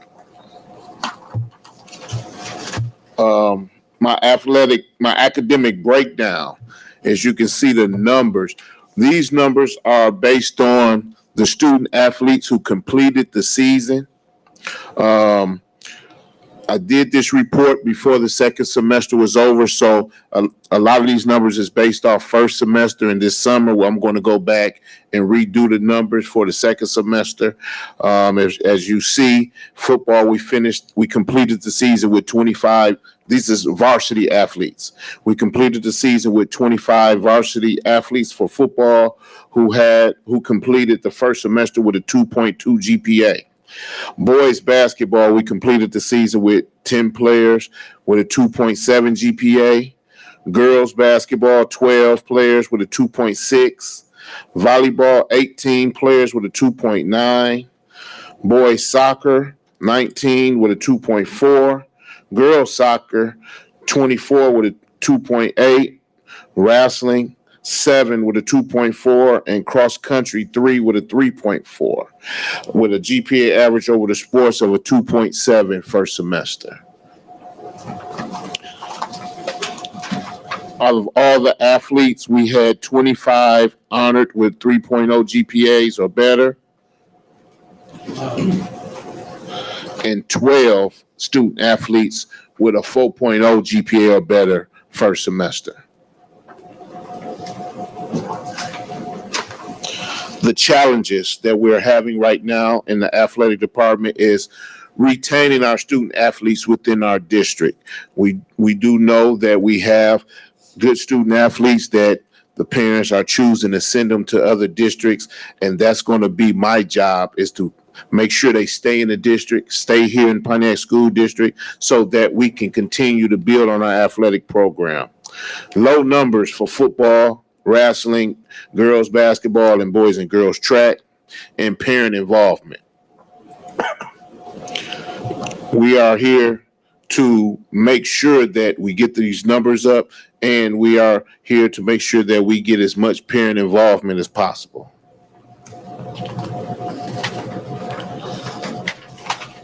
The MHSAA student eligibility guidelines. The MHSAA requires every student athlete to pass 66% of their scheduled classes. The Phoenix philosophy is for every student athlete to maintain a GPA of 2.0. My goal is to see if we can get every student athlete to maintain higher than a 2.0. I want to reach for at least a 2.3, because in today's world, in the NCAA, you have to have at least a 2.3 GPA to even be considered for a college scholarship.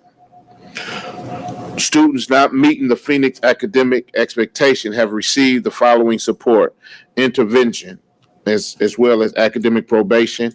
We do study hall and also tutoring daily at the high school. We have had many students honored in the Oakland Athletic Association, all league members. We have 5 members of the football team honored as all league members, 1 volleyball, 3 boys basketball, girls basketball 2, boys soccer 3, and girls soccer 3.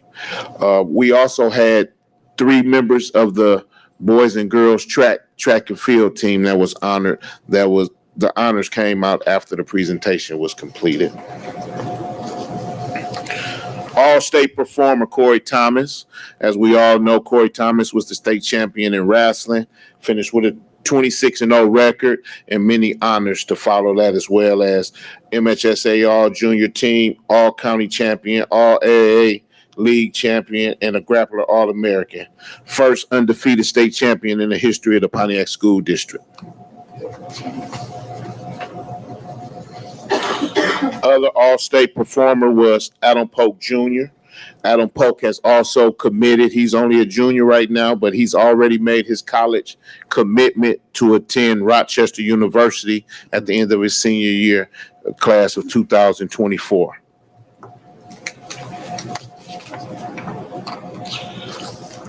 We recognized our girls Phoenix soccer team, who finished the 2023 season with a record of 10 wins, 4 losses, and 1 tie.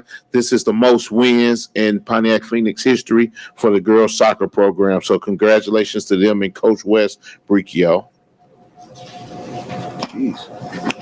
Pontiac Phoenix boys soccer program they won their first ever tournament championship earlier in the fall. They won the Bob Flores Memorial Tournament, where they will be participating in it again this year because it's a traveling trophy. And as you can see in the picture, Coach Bricchio been carrying that trophy around because he was proud of his guys. The future is bright here with the Phoenix Nation. This year, Pontiac Middle School hosted football, boys and girls basketball, volleyball, wrestling, boys and girls track. All programs have shown great improvement through the season. Pontiac Athletics also partnered with Pontiac Parks and Recreation for elementary boys and girls basketball, as well as dance and cheer, as well as partnering with the Police Athletic League, PAL, for Soccer for Success. The girls basketball program had two teams, one at Rogers Elementary and one at Harrington Elementary. Boys had 5 teams, one at Rogers, Whitman, Harrington, Owen, and Elcott Elementaries. Athletes participated in 2 days a week of practice for 2 hours each day, and then they participated in games on Saturday. Harrington boys team made it to the championship game, which was played at Pontiac High School in the new gymnasium. Dance and cheer was offered at Rogers and Alcott with a total of 20 participants. And these are just some of the pictures of our middle school and our elementary programs as they participated in the sports over the year. The Soccer for Success program that we partner with the PAL organization, Soccer for Success League, an evidence-based curriculum created by the U.S. Soccer Foundation, has 6 practices and 6 games. Pontiac School District had 41 boys and 13 girls participating. ITA, Whitman, and Alcott all had teams. All participants received jerseys, shorts, shin guards, socks, and string bags. We are going to continue this program in the fall with PAL. It was very successful every Saturday over on the soccer field over at the high school. It was a lot of parent participation. Me and Mr. Carr would go over there on Saturdays and open it up and just stick around and watch the kids play soccer, and it was a great experience. What the future holds here for Pontiac Athletics. Pontiac Athletics are continuously searching for new ways to improve Phoenix Nation. The updated high school gymnasium, concession stand, and the newly renovated high school weight room will be completed by the fall of 2023. We have plans to increase the salaries of our athletic coaches. Phoenix Athletics are looking to add the following sports: boys and girls bowling, and boys baseball and girls softball. These teams will compete as a club team for the school years of 2023-24, with hopes of joining the MHSAA in the following school year of 24 and 25. In the process of obtaining a full athletic trainer who will be working there at the high school full time to take care of the needs of our student athletes, medical needs of our student athletes. Looking to build an athletic uniform partnership with Moneyball Sportswear that will be outfitting all athletic teams, middle school and high school. Also, Moneyball will also be preparing an online apparel store that will be financially beneficial to our athletic program. At this time, I would just like to thank some special people, Trustee Davis, who really took care of us at all our athletic banquets. She did the desserts for all our athletic banquets. Tiffany and Marvin, who's not here, they was already, I think I talked to them more than anybody. Tiffany and Marvin over facilities. Ebony Thompson in the business office, because she had to show me how to do the P card and budgets and things of that nature.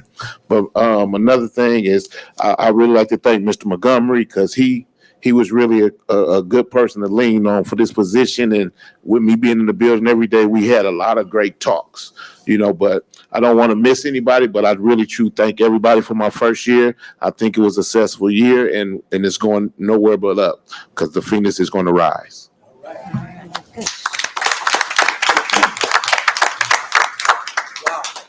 Okay, questions from the board? Comments? Trustee Gross. Thank you. I appreciate the job you're doing, and you forgot to put out there too.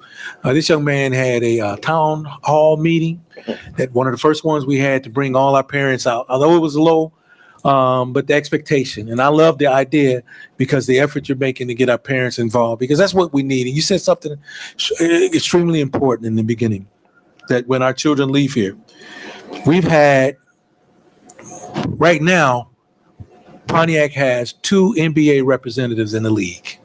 One who plays for the Miami Heat, and the other one plays for the Indiana Pacers. Pontiac. So the talent is here. But now you're building the trust to keep the talent here, and that's what's important. We now have a young man who's headed to Oakland University that was the junior college player of the year here. And he's headed to on a scholarship to OU. Yes. And Pontiac high school basketball player, everything when he got out of high school. So it says we have it here, but the key is we're doing what we need to do cosmetically so the parents can see it, but we're also doing what we need to do academically, because an average of 2.7 for all the sports is showing that we're just not athletes, we're student athletes. And I appreciate the job that you've doing, what you've done and what you're doing and continue to do. And I'm proud of you and I thank you. And we wanted to see, and you've showed us that you do more walking than you do talking. And I appreciate you, brother. I do. I really do appreciate the excellent job that you've done. And Mr. Carr, you know how I feel about you. I did want to mention, and I just found this out late last week. We was just waiting for it to go official. One of our students, Tyree Long, he received a 4-year full basketball scholarship to Rochester University, and we will be doing a little signing day for him here at the office tomorrow.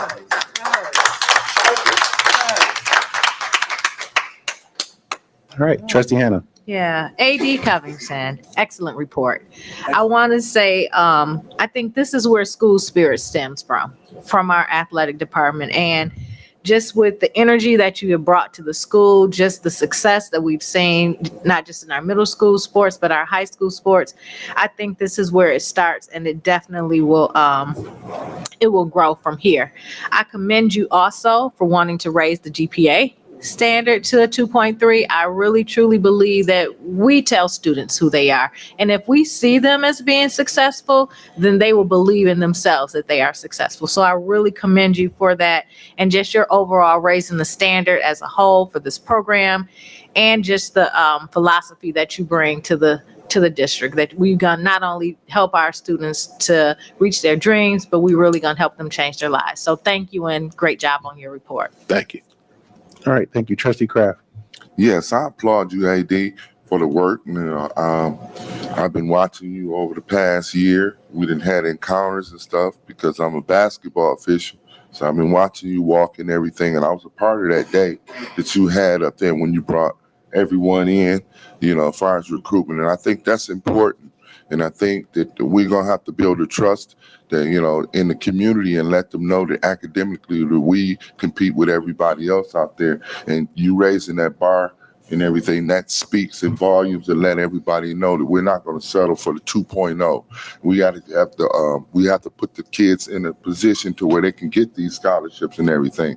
And I think the most important thing that you said, and what I don't care about wins and losses. I care about graduating young men and women, and doing things, you know, for the betterment for themselves and stuff, and their families and stuff, and making us proud. So keep that attitude and everything, and I think you'll go a long way. Hey, Troy, I care about wins and losses now. You changed my words up. I do care about wins and losses. I tell you, you know, that we got to come from the winners. We are winners and everything. But my thing is, man, I just want these kids to graduate, and I want them to be in great position, man. Thank you, Trustee Kraft. Trustee Terry. I think a lot of my trustees already spoke on what I was going to say, but good report, good information, a lot of good points. I'm excited. I'll put it like that. to see the ideas, potentials, expectations that you're putting on the kids, the program itself, I'm excited. And there's nothing to be more excited and getting the community more involved than, like, say, athletes. So I'm very excited to see what the future holds. There's a lot of good things going on, as you pointed out here as well. So I'm very excited, in addition to looking into the partnerships and stuff. So you taking that next step, you being a little more proactive, you going out there to get things going, to get the circle turning and things like that. So I'm excited about that. So I'm looking forward to the next year and many more banquets to come and more successes. So thank you. Thank you. All right, thank you. VP? Great presentation, and just continue to keep up the good work. I see that our athletic program is working through the weeds of whatever difficulties we may have had in the past, but thank you for the forward progression with how we are rising to the top. So thank you so much. All right, thank you. All right. Mr. AD, you know how I feel about you, man. So I'm just proud to wear that purple and black. I am proud of how our students represent us on and off the field.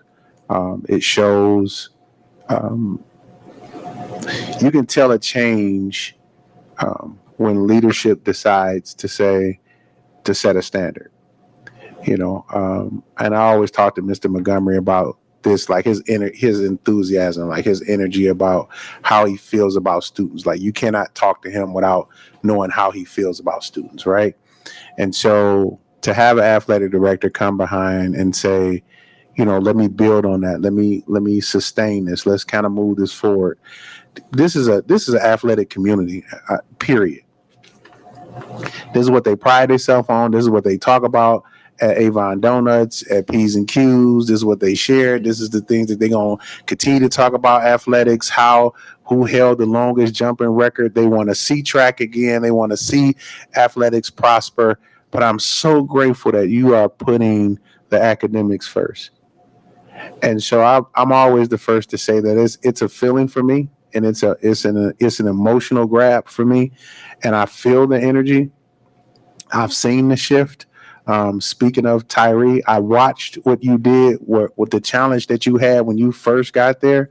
And it ain't easy being the bad guy up front. But he stood strong, stood tall, made the mark where he needed to make it. And that's because you were strong, right? And a lot of people buckle, a lot of coaches buckle, under that type of pressure, and you didn't. And so I'm proud of you. Thank you. And if Mr. Carr's sitting there with you, man, you got to be all right, bro.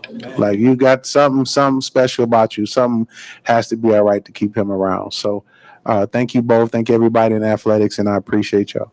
Thank you. Mr. Carr.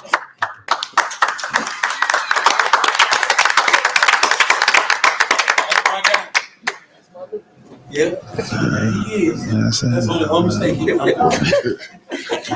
Oh boy. We're going to move down to budget amendment number 2.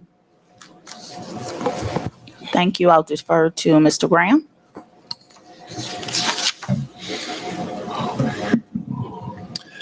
Good evening, President Garrett, Board Trustees, Superintendent, Community, and staff.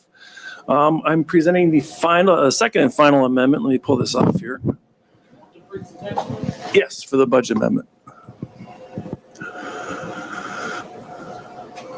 There it is.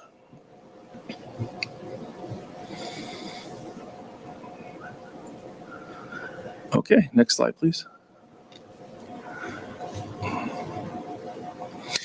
So I wanted to go back to the beginning. So the budget that was adopted at this time last year had a budget surplus of about $1.5 million. At that point, we assumed full general ed education staffing and half of our special ed openings. We assumed full operations, but it did not include our union wage increases since we had no contracts ratified at that point. So going then to the second amendment, which is the next slide, and this was in December, the surplus was reduced to $476,000. However, that did include substantial impacts in terms of wages once we had the union contracts ratified.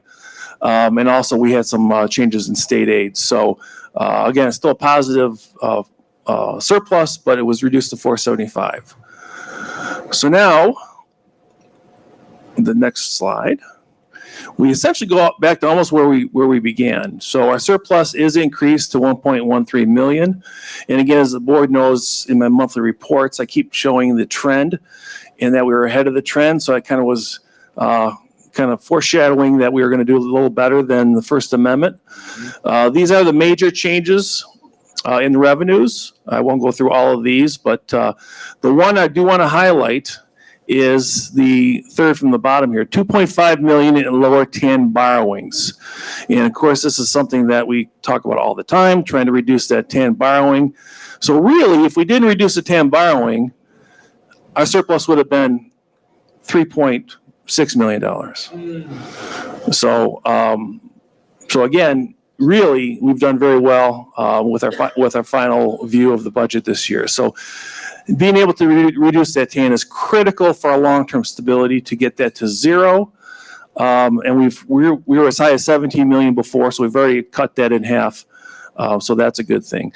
The MIPSers is kind of a one-time in and out, even though it's a big dollar amount. There was a one-time charge to us and a one-time revenue replacement of that.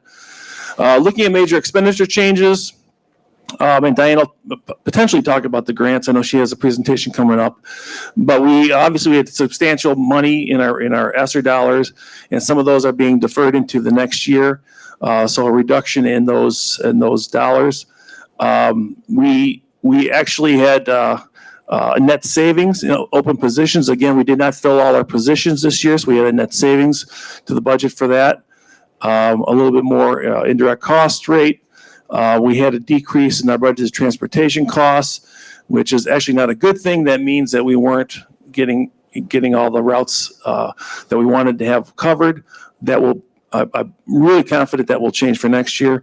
And we also, I think the last meeting, we purchased 2 more electric vans at about $180,000 net cost. So those are the major changes for the budget amendment number 2. Again, the general fund consists of these 5 funds. And again, we are heavily reliant right now in the grant area on ESSER dollars, which are with this next year, 2023-24, we're pretty much using all those dollars up then. This shows our revised revenue forecast of just over $97 million. Again, the significant changes, I kind of already went over that. You can see those, and also in a pie chart form, how much we collect locally versus state, federal, and then our other financing sources primarily is our TAN borrowing. General fund expenditures, just over 96 million. Again, you can see the significant changes that I went over before, and then a breakdown by different departments and service areas that we provide our students. This is the income statement showing the original budget, or actually showing last year's actual, then the First Amendment and the Second Amendment. So you can see the projected ending surplus is $13.7 million. We're projecting at the end of this fiscal year. And again, our audit, we actually have next week, we'll have our interim audit work done, and the audit will occur, the field audit, over right after Labor Day. So in the October timeframe, we'll have all those final numbers for this year solidified. Food service department, we are looking at probably about a break even this year, a little over 3 million in revenue and expenditures. And you can see the income statement on that. As I have said before, as again, tracking this fund, we knew that we were trending a little bit lower in terms of participation, which also trended lower in terms of our costs. So you can see we're looking at essentially a break-even budget for this year.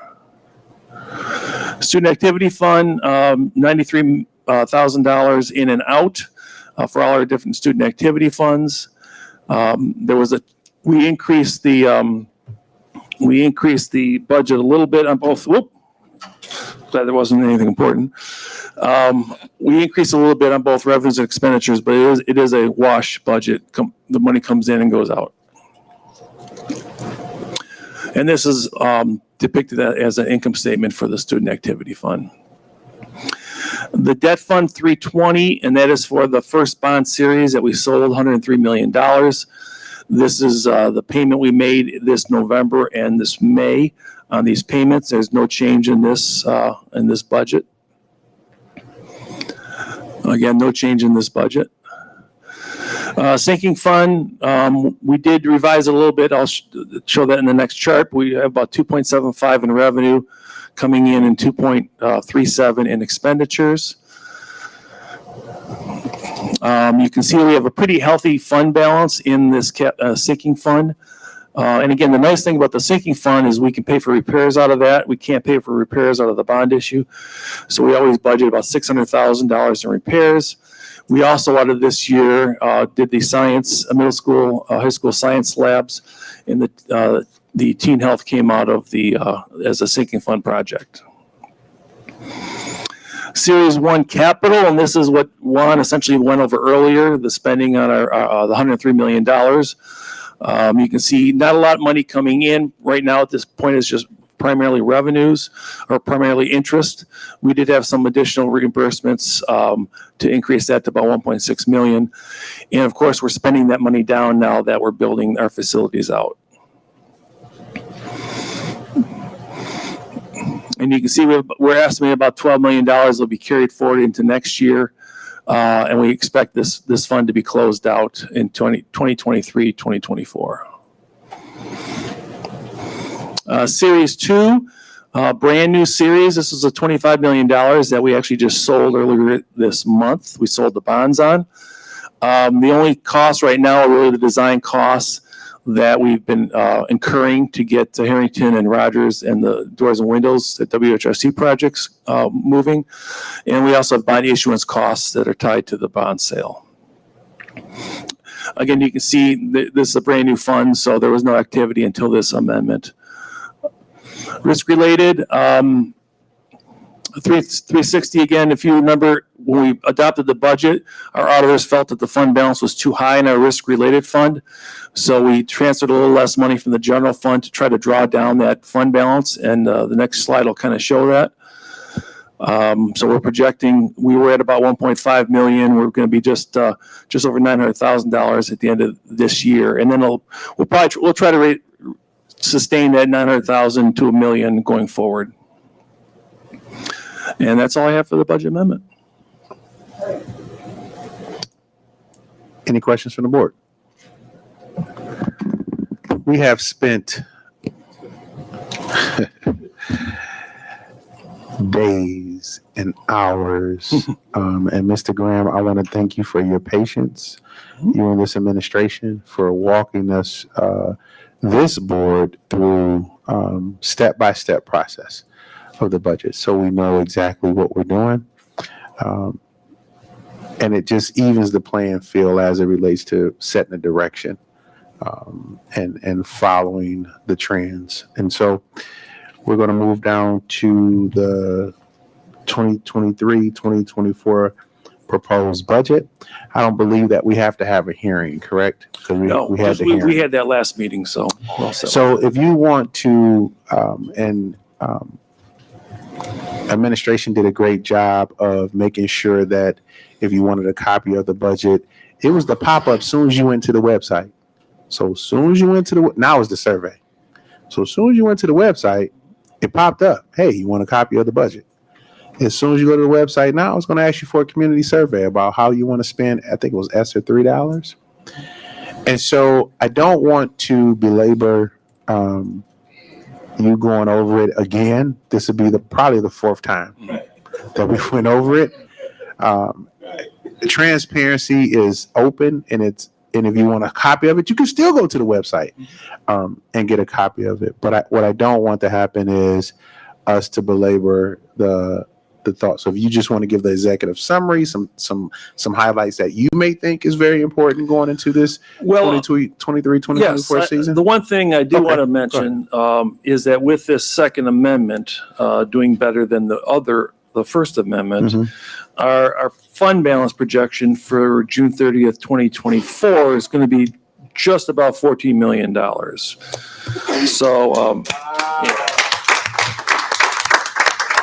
That's a good thing to let the community Yes, know. yes. So Ladies that's, and gentlemen, that's really the only change. Everything else, as we've discussed, many That's a times. great change, Mr. Graham. Yeah, and it's, again, very excited for the budget next year. There are a lot of good things happening, so thank you. Okay, any comments from the board? Okay, any objection moving past that? He gave us a high level. You saw the executive summary. When we get into board governance, we're going to break that actually down to see what are those talking points we're going to move inside the community with. But we must pass this budget. And thank you, Mr. Graham, again. Thank you. So with that being said, $14 million surplus. I'll save it for my closing comments. Ms. Wright, you're going to have to get that buzz on me tonight. I'll tell you that right now. That $14 million, that just surplus. So, yeah. We're going to move down to FY, this is the fiscal year 24 grant funded materials, subscription, training. Ms. Perez, Superintendent, the meeting is yours. Thank you. This is our fiscal year 24 grant funded material subscription and training. So part of our funding comes out of grant for our curriculum and instruction.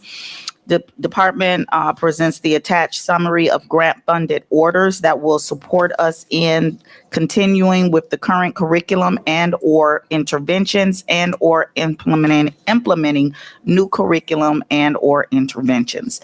The funding source is federal and state grants. It is the recommendation of administration that the Board of Education approve the attached materials, subscriptions, and training in an amount not to exceed $546,212.65. And you have the breakdown attached. Okay. Any questions from the board? What's wrong? Oh, we still got corn. You know, he's a little seasoned. You know what I'm saying? Sometimes rookies got to get up, man, you know, stretch their legs sometimes. Superintendent, did you have anything else to add? Ms. Perez, did you have anything else you needed to add? Okay. Thank you. Trustees, any questions? Okay. All right. I appreciate that. We're going to move down to what we added to the agenda. Action items. Approval of the 2022-23 budget amendment. Need a motion on the floor? Moved by Trustee Gross, supported by Trustee Hannah. Oh, Trustee David Smith. Sorry. Moved by Gross, supported by Trustee David Smith. Questions, comments, or concerns? Hearing none, roll call. I'm voting yes. Trustee Hannah? Yes. Trustee Terry? Yes.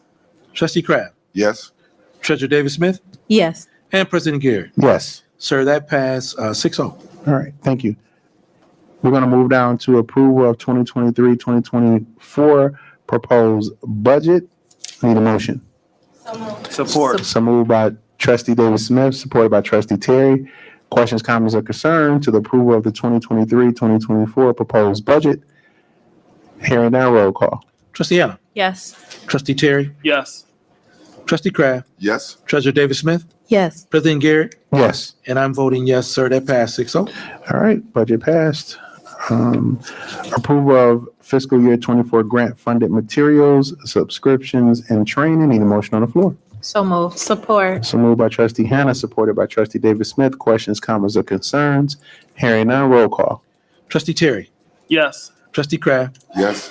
Treasurer David Smith? Yes. President Garrett? Yes. I'm voting yes. And Trustee Hannah? Yes. Sir, that passed 6-0. All right, awesome. Going to move down to the regular working agenda, Board of Education discussion and action revised 2023-2024 organizational chart. The Board of Education moved last week for communications to go under the board. However, we want to be a little bit more defined of what we're speaking on when we talk about communications. So I asked that I want to put a motion on the floor to approve the organizational chart to reflect that communications, it would be marketing and branding. And that's it. Did I say that right, Sue? Yes, just so that Heidi clearly understands, marketing and branding will go under the board, but PR coordinator will, with your company, Cause and Effect, will still be with cabinet. Yeah. Just for clarity. We good? Yep. Did I say that right? All right, good. Need a motion on the floor? Support. Moved by trustee David Smith, supported by trustee Gross. Questions, comments, or concerns? Hearing none. Roll call. Trustee Kraft. Yes. Treasurer David Smith. Yes. President Garrett. Yes. I'm voting yes. Trustee Hannah Yes. and Trustee Terry. Yes. Sir, that passed 6-0. All right, thank you. So with that being stated, I'm glad that passed. Thank you so much, board, for that that amendment to that organizational chart move. Clearly understanding the fact that we're in 2023, for the network and the things that we're asking and all the things that you see that's going out in the district, you need a strong team behind what your branding and marketing looks like, what your PR person is.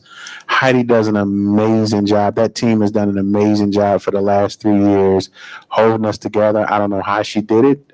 4 o'clock in the morning, still putting PR presses out, still battling emergencies. But then there's the branding piece, right? What do we want the district to look like? There's some things 3 years ago, and some ideals that she had. And it's up to, and I'm grateful for the superintendent of Board of Education now lending some help and some support in that particular area. Because when we say Phoenix Nation is alive and well, we want it to be alive and well. And me per se, I want to dominate the state, and I cannot do that with just one person.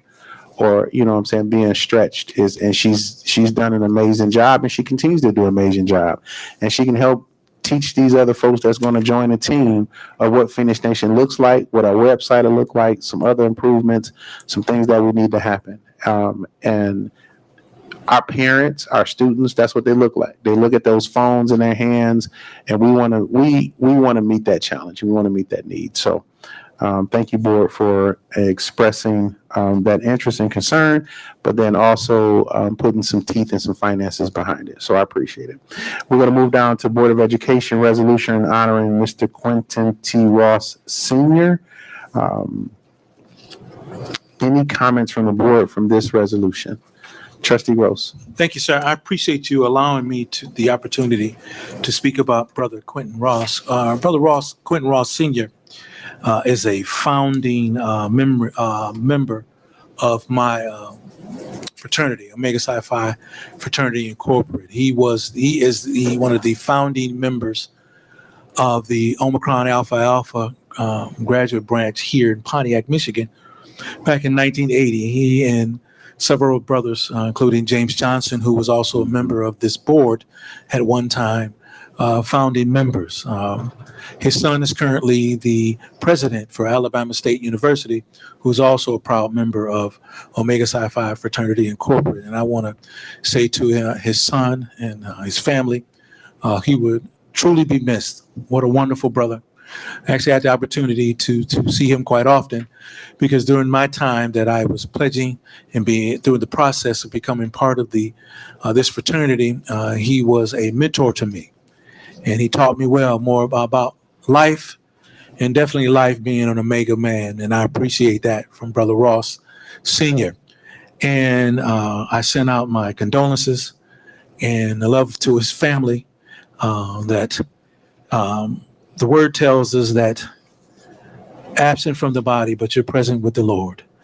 And that he's gone on to a better place. He will be missed truly. But he has left a legacy here in Pontiac for the fine job that he has done.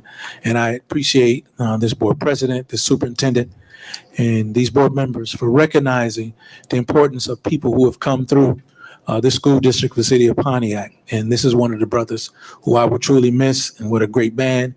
And I want to thank you guys for this. Thank you, sir. All right. Thank you. Thank you, Mr. Secretary, and I think you did an excellent job with that. Can I get a motion on the floor to approve the resolution, please, honoring Mr. Quentin T. Ross Sr.? Support. Moved by Trustee David Smith, supported by Trustee Gross. Questions, comments, or concerns? Hearing none, roll call. Trustee Kraft. Yes. Trustee Davis Smith. Yes. President Garrett. Yes. I'm voting yes. Trustee Hannah Yes. and Trustee Terry. Yes. Sir, that passed 6-0. All right, awesome. Thank you. We're going to move down to General Counsel Human Resource item under the regular working agenda, 2, discussion and action, Transportation Coordinator position. And then I will turn the meeting over to HR or Superintendent. Which one? Yes, it would be, Ms. Callum, go ahead. Okay. What, I'm sorry, excuse me. I'm sorry. Finance items, which? Part, hold on one second. Which one? Oh, yeah, we have the property and casualty insurance renewal. You missed one? Yes, under finance items, Oh, what? I haven't gotten to the finance. Oh, right after Board of Education. Yeah, it's right after. That's the next one. oh. Okay. Oh, I see. Yeah, I'm reading it. Oh, I see. okay. All right. I just took all the agenda items in. You got it. Okay. All right, Sue. What you want to do? All right, Mr. Graham? All right. Yes, tonight we have the renewal of our property and casualty insurance. I do want to say a few words about SETSEG. In my last district, we had this organization. It was created, I don't know the exact year, but it was created by school districts for school districts. And the nice thing about it is it's a pool. It covers 525 school districts, so the majority of school districts are with SETSEG. And I always say SETSEG finds a way to cover a claim when other insurance companies would not likely try to cover a claim. So it's a whole different mindset. And again, we've been very successful with them. They do bring in staff to review our buildings for safety. They provide training. We use a lot of their documents also throughout our district. So I want to give that background too about the company. So again, SETSEG currently serves 525 members. The school district of the city of Pontiac has been a member of the past 6 years. SETSEG did pay a large claim this year due to the water damage for the Pontiac High School floor and bleachers. Our total property insured, the updated value is just over $327 million. We also have insurance in the areas of commercial property, cyber liability, terrorism, equipment breakdown, crime, liability coverage, and auto. I have listed the deductibles. For property, it's $100,000. For cyber, it's $15,000. For theft and fraud, it's $2,500. For vehicles, it's $1,000, and $0 for general liability. According to SETSEG, all client districts are seeing a large premium increase due to the significant increase in building replacement costs, some in excess of 30%. For Pontiac, the replacement value of all our buildings and contents has risen significantly, and partially due to new construction and additions, from $246 million to $327 million, or increase of 32.7%. So the increase was not 32.7%. The increase proposed is 19.1%. But again, if we have some huge tornado come through Pontiac, it costs about $327 million to basically rebuild all our buildings and supply all the contents that we would have lost. So our total gross premium renewal is $576,330 compared to $498,855 for fiscal year 23. Or an increase of 15.5%. After accounting for the member net asset return, the net premium would be $544,817. And again, for historical perspective, our actual premium was higher way back in fiscal year 2018. So part of it is we've done a better job in terms of the facilities, making proper repairs, making improvements. So again, comparing it to 2018, we're actually a little bit lower than that. So with that, I'd be glad to answer any questions you have. Okay. Thank you, sir. Any questions from the board? Yeah, one question. Go ahead, sir. You say renewal, so this is annual. Yes, Does the price change at any time, or has it changed at any time? it just annually. It doesn't change during the year. Got it. Okay. All right, thank you. We're going to move down to approval of the property and casualty insurance renewal. Need a motion on the floor, please. So moved by trustee Support. Gross, supported by trustee Hannah. Questions, comments, or concerns? Roll call, please. Treasurer David Smith, Yes. President Garrett, Yes. I'm voting yes. Trustee Hannah, Yes. Trustee Terry, Yes. and Trustee Kraft. Yes. Sir, that passed 6-0. All right, thank you. Moving down to approval of the SFE contract. This was tabled from last board meeting. Yes. So it's set back for action here. Need a motion on the floor for the approval. So move. Support. So moved by trustee Gross, supported by trustee Hannah. We're now at the discussion, questions, comments, or concerns.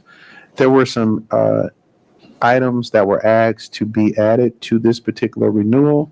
I'm gonna ask at this particular point to administration or Mr. Seeger, are those things been signed off on? And I'll turn the meeting over to you. And you all do have a copy of the MOU that Daryl facilitated with SFE that they have signed off in regards to our food service provider, penalties and fees that will be charged to SFE, as well as monthly menus provided and check-ins quarterly from SFE. So they have signed off. You have the attached MOU. And I think Good. we're in good condition moving forward. Okay. I like that. All right. Thank you. Any comments from the board? Still at discussion? Hearing none. A roll call, please. Thank you, sir. President Garrett, Yes. I'm voting yes. Trustee Hannah, Yes. Trustee Terry, Yes. Trustee Kraft, Yes.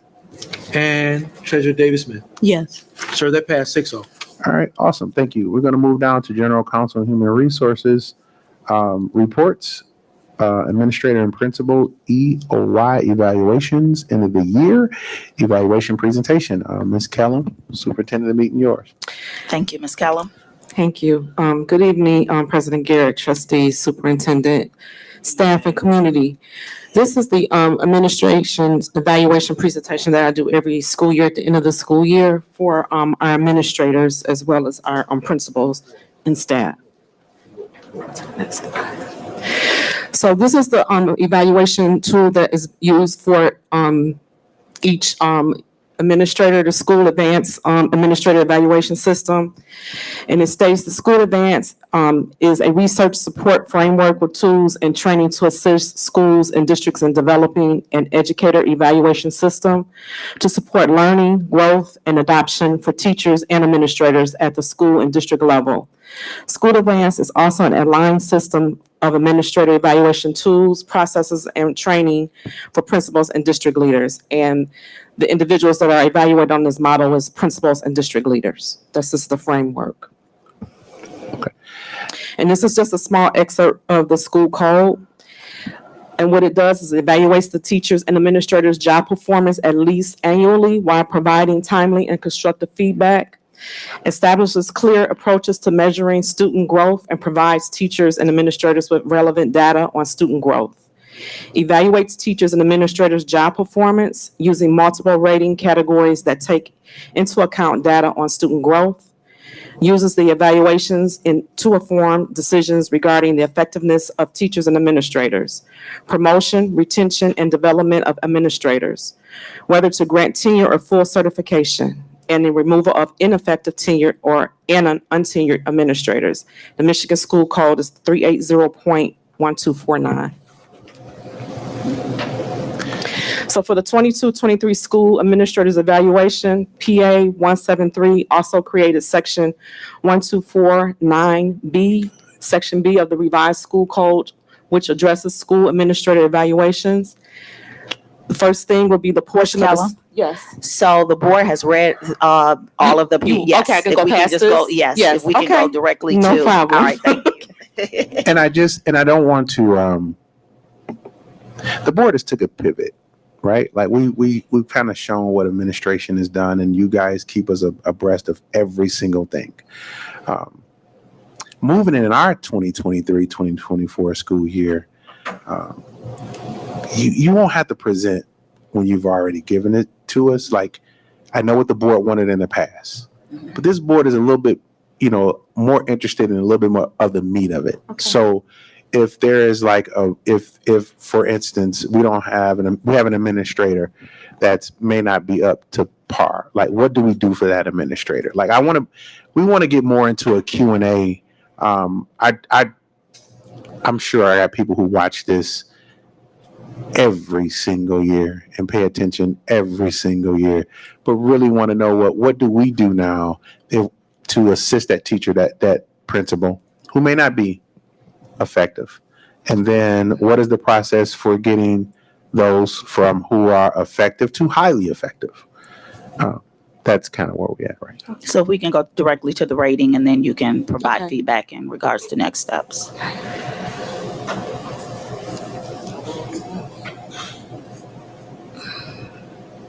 Here we go.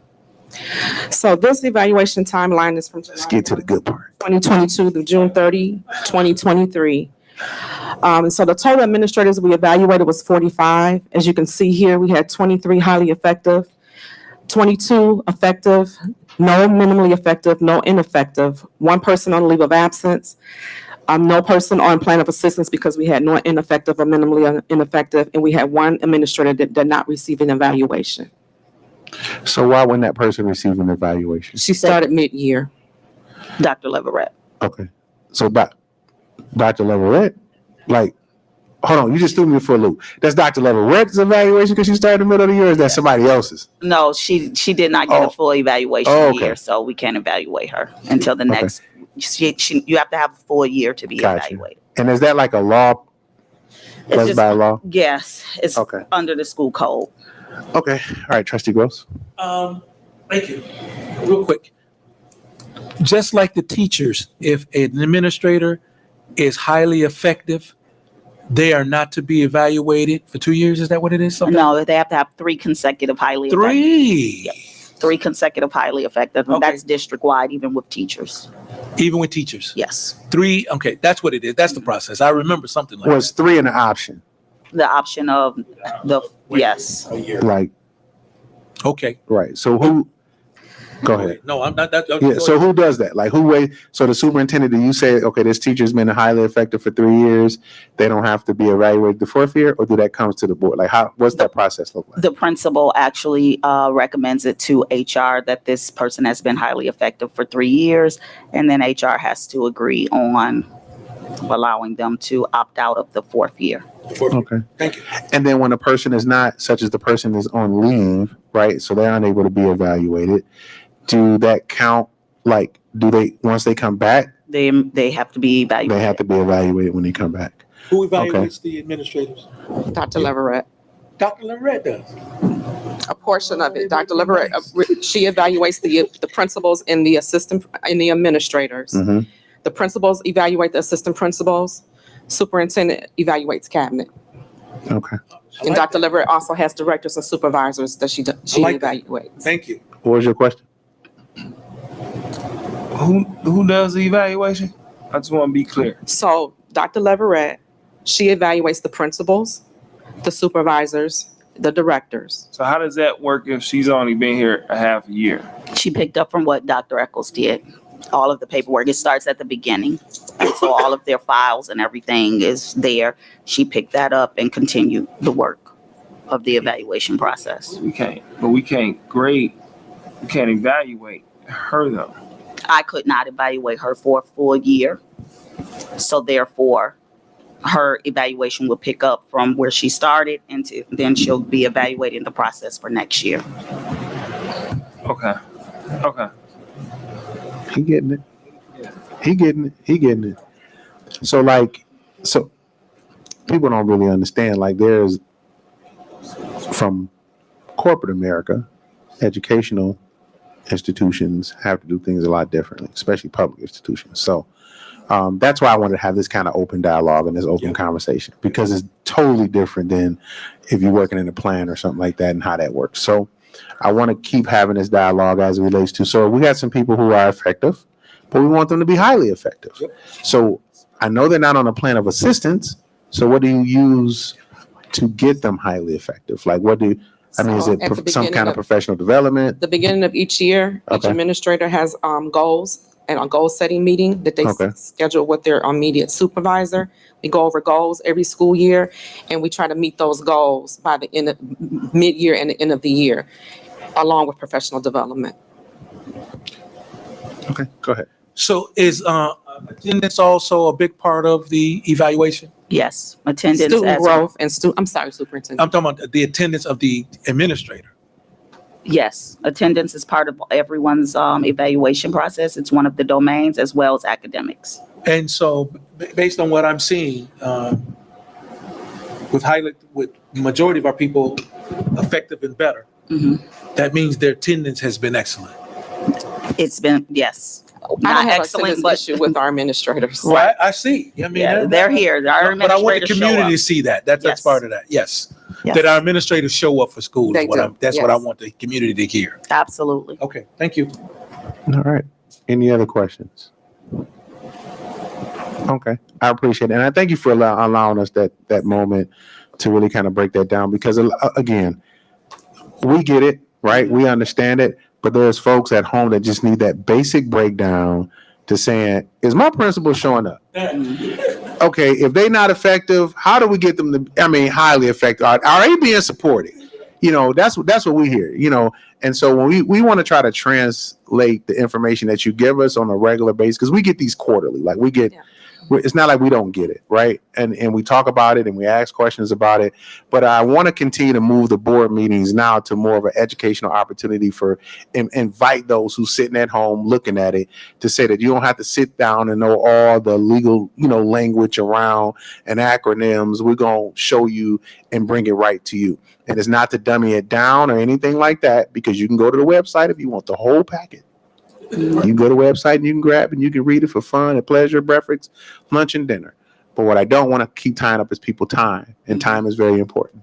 And so, I'm sorry. go ahead. What is important is that the process that you have to go through when Yolanda comes before the board or Ms. Kellum comes before the board mid-year to say it's on target, where you have set your goals, which is one of the reasons I could not evaluate Dr. Leverett, because you have to allow that due process to set goals, to sit down and talk about what goals are you going to have for the full year, and then be able to come back mid-year, talk about where you are, and then complete the process to say if you've met your goals.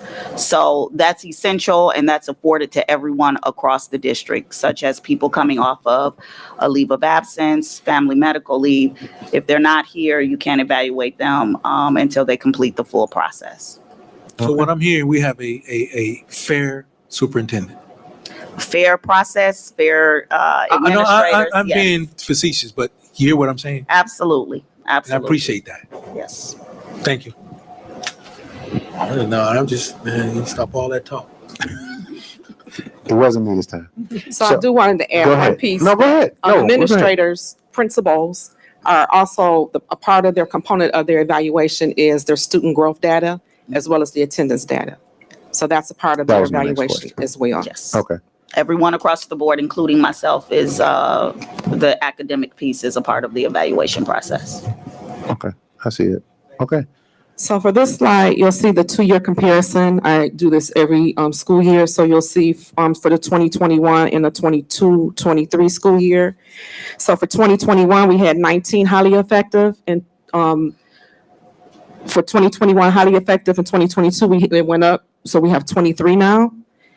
And then for effective, we had 24. For highly effective, it went down by 2, and we have 22 effective. We had 1 minimally effective last school year. We have none this year. No ineffective for both years. 1 person on leave of absence this year. There was not one last year.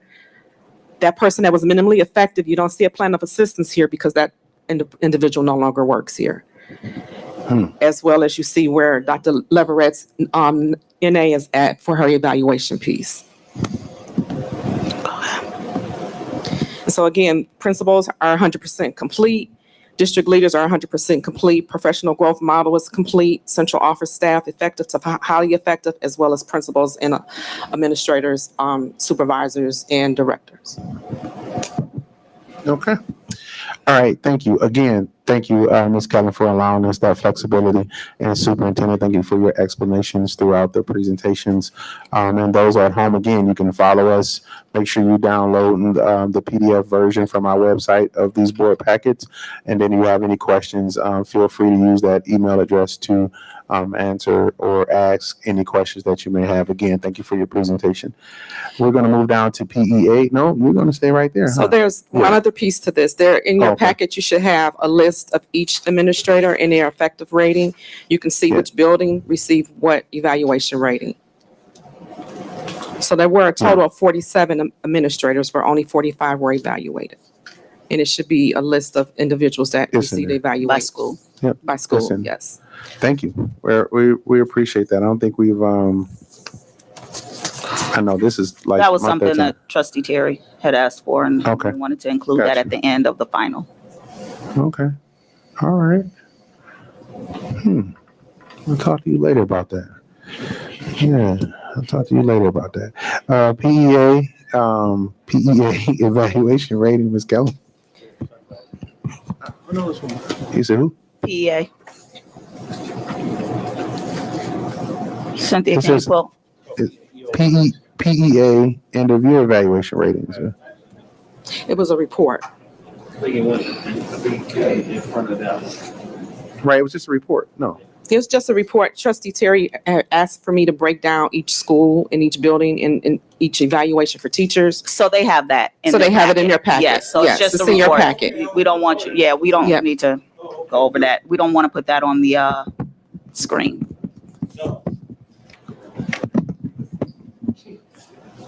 That was something that was discussed at the retreat. I got your receive. I'll talk to you later about that. Ask Okay, ask thank something you. else. Thank you, Ms. Kellum. Yes. Thank you so much. I appreciate it for all the surprise reports. We're gonna move down to discussion items, Sunbed contract renewal. Rookie gonna ask. Man, And that should be kept confidential as well, if I may add. what's confidential? The actual by school, because then you can, Oh, okay. All right. Oh, I thought you said what, this cap over here. That should be kept confidential. I'm sorry. We're going, what the world? Discussion item, we're gonna move down to Sunbelt contract renewal. Ms. Kellum. Ms. Kellum. So this is a contract renewal for Sunbelt Healthcare Staffing for Professional Services. The background rationale reads, the purpose for this contract is to provide services for occupational therapy, OT, speech language pathology, SLP, physical therapy, PT, school psychology services, SP, and nursing, and services to students with disabilities as specified by their individual education plan, IEP. Federal and state regulations require that these services be provided to students as stipulated in their IEPs. This contract will ensure the continuation for students who qualify for these services from July 1, 2022 to June 30, 2023. The funding sources are listed below. It is the recommendation of administration that the Board of Education discuss and move to action the professional services contract renewal agreement with Sunbelt Healthcare Staffing and the Pontiac School District, effective July 1, 2023 through June 30, 2024, in an amount not to exceed $1,050,000. There are no price increases for the 23-24 school year. Who says it's not expensive? That 14 million going down. Thank you, ma'am. I appreciate it. Any comments from the board? Okay. Seeing none, we're gonna go down to owners representation contract. Renewal? Mr. Seegers. Sure. Superintendent? After discussions at the AOC and ARC, administration hired Stoner Advisory Group as an owner's representative relative to the projects undertaken through its bond and sinking fund projects in the spring of 2022. Due to the complexities of the projects, time involved, and need for additional oversight, and owner's representatives provided good value. Mr. John Stoner has extensive knowledge of our buildings, served in a similar capacity for the district's previous sinking fund, and has proven to be valuable to the administration since taking on the owner's representative responsibilities in the spring of 2022. It is the recommendation of administration that the Board of Education approve the extension renewal of the owner's representation contract with the Stoner Advisory Group, effective July 1, 2023 through June 30th of 2024, at a not to exceed amount of $163,000, which I might add is the same as last year. Mr. Stoner is in the audience if the board has any questions. Okay. Any questions? Well, thank you, Mr. Stoner, for being here. I don't like how they got my man's out there, man. My man's come on here, do my man's wrong out here, man. Okay, you're a trooper, Mr. Stoner. You all right with me, man? I'm gonna report you driving tonight, though. Call Uber, Mr. I don't know what that was, man. I don't even want to know, man. Okay, we're gonna move down to C, transportation coordinator position. So Ms. this, Keller? yes, this is a discussion and action item, transportation coordinator. This is a new job description. This position will serve as the liaison between the transportation vendor and the school district of the city of Pontiac. The person will plan, coordinate, and implement the day-to-day activities related to transportation on behalf of the district on a daily basis. The transportation coordinator position shall be a newly created, full-time, permanent, non-union position with benefits.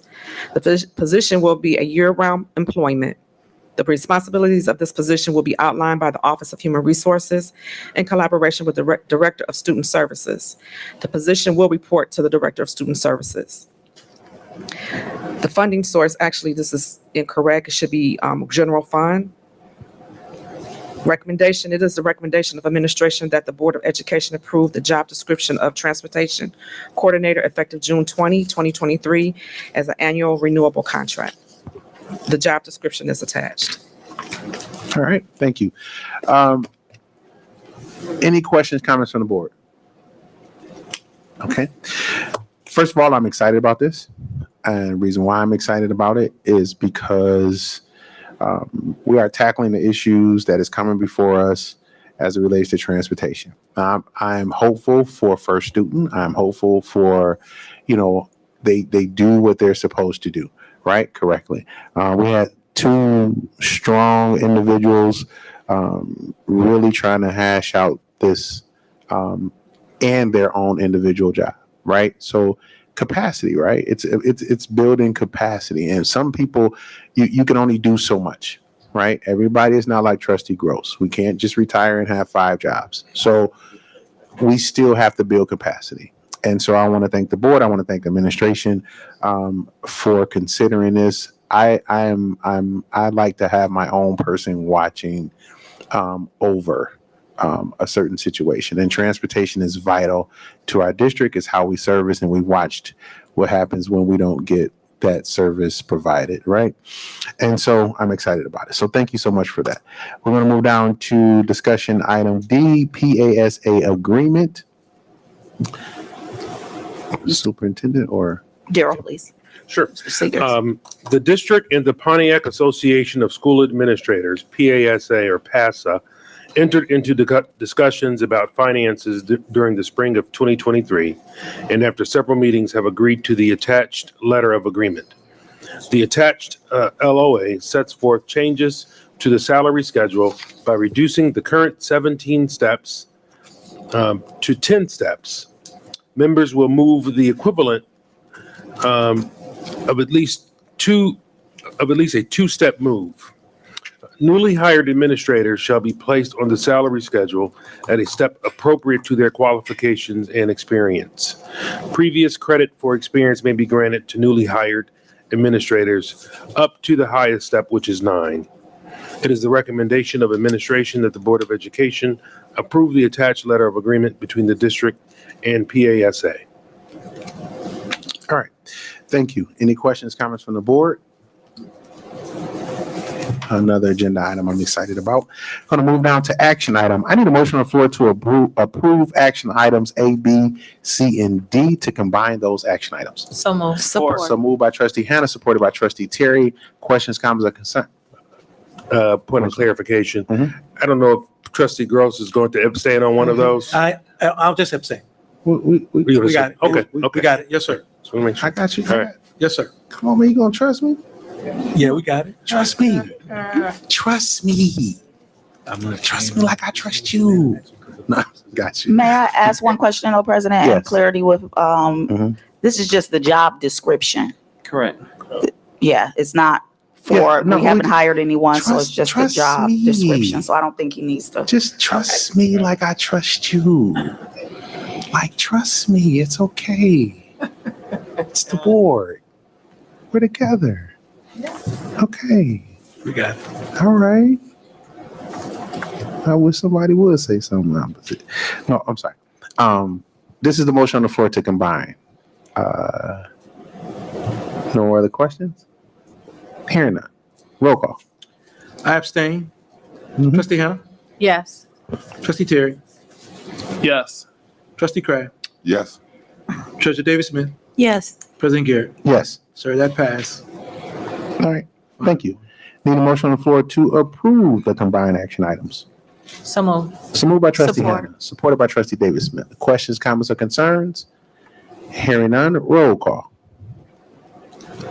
Trustee Hannah, Yes. trustee Terry, Yes. trustee Crab, Yes. treasurer Davis Smith, Yes. President Garrett, Yes. and I abstain. Sir, that passed. All right, thank you. All action items passed. Thank you so much. I appreciate that, board. Thank you for allowing me to do that, superintendent and the attorney. Feel like I'm about to get a whooping up here, son. Okay, we're gonna move down to curriculum and instruction textbooks. And this was interesting for me. Discussion and action item for textbooks. Presenter would be Dr. Leverett, superintendent. Need yours, Dr. Leverett. Okay.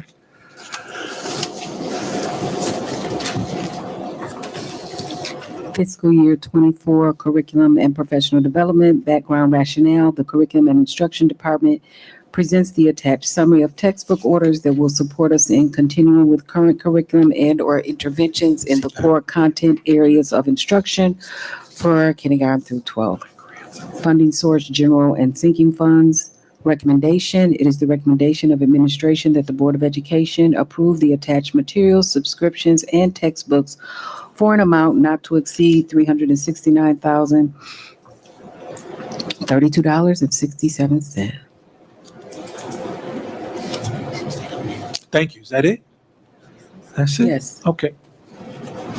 Any questions, concerns, comments? Ms. Grant? Yes, I don't believe sinking fund would be, we can't use that for textbooks. I think that might be a typo. Oh, that is a It was- typo. well, it was-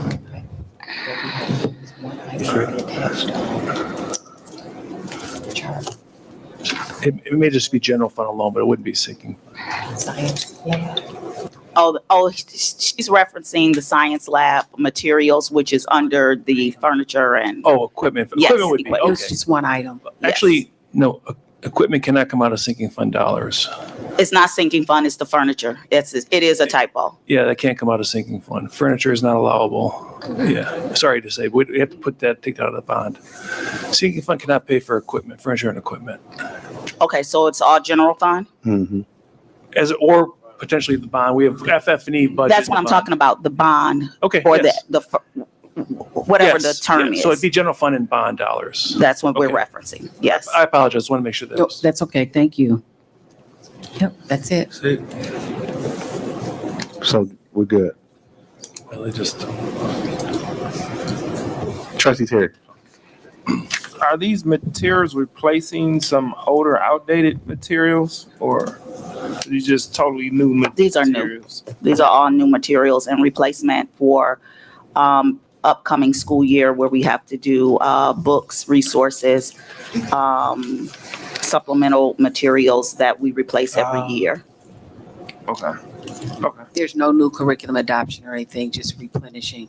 Yeah, just the books, though. Correct. Just the books. Okay. Okay. As well as science materials. Correct. Okay. Thank you. Yeah, that's what I thought that said. Okay. Yeah, that's what I thought that said. Okay. Needed a motion on the floor to approve the approval of textbooks. So moved.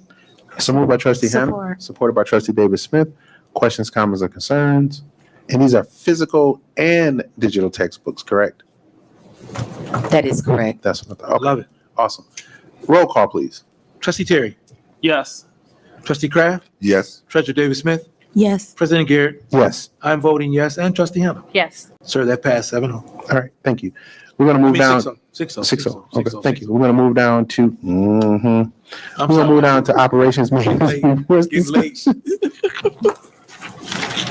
It's getting late. I wasn't here on that one either, though. Playground mulch for all PSD playgrounds. Just for the purpose of time, if you're okay, President, I'll present these to give you all an update in regards to the playgrounds and mulch versus Mr. England, so we can. Yeah. These are just simple playground mulch that we replace every year to ensure that our students are safe on the playground, which is required. And it is a recommendation of administration that the Board of Education approve a superior ground cover to install playground mulch at all PSD playgrounds at a cost not to exceed $40,800 for EWF mulch and installation. Thank you so much, Sue, for doing that. I appreciate it. Any questions, comments, concerns about mulch? Is it red mulch, black mulch, or brown mulch? That I do not know. It's getting late. Hey, it's not getting late. That's a serious question. Because depending on where I'm just asking. You know what I'm saying? Harrington folks, they like the different colors over there. PSD logo, branding, and entrance signage for each PSD building. So Superintendent? this was a discussion with the board in regards to making our signage uniform across the district.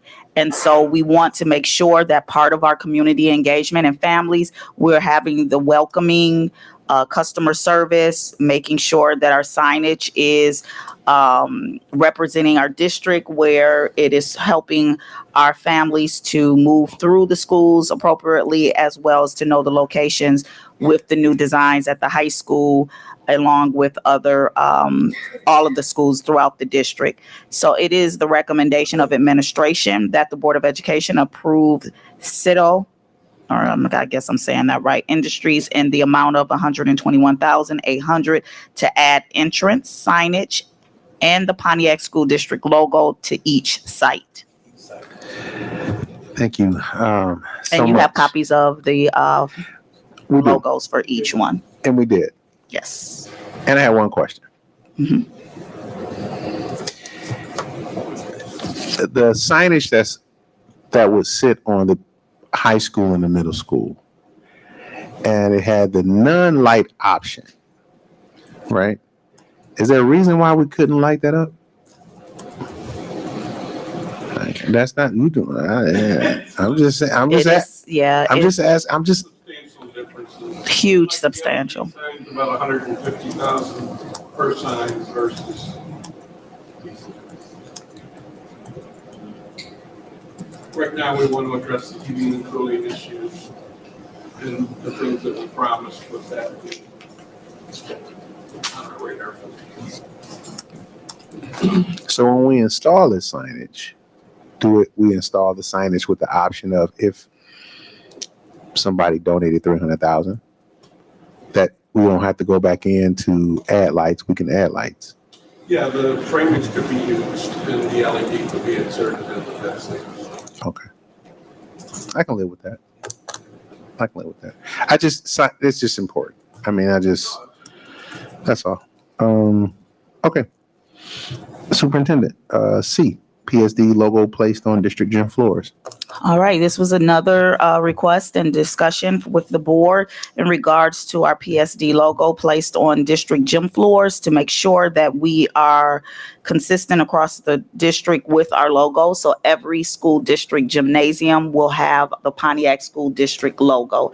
There will not be any variance in any of our gymnasiums.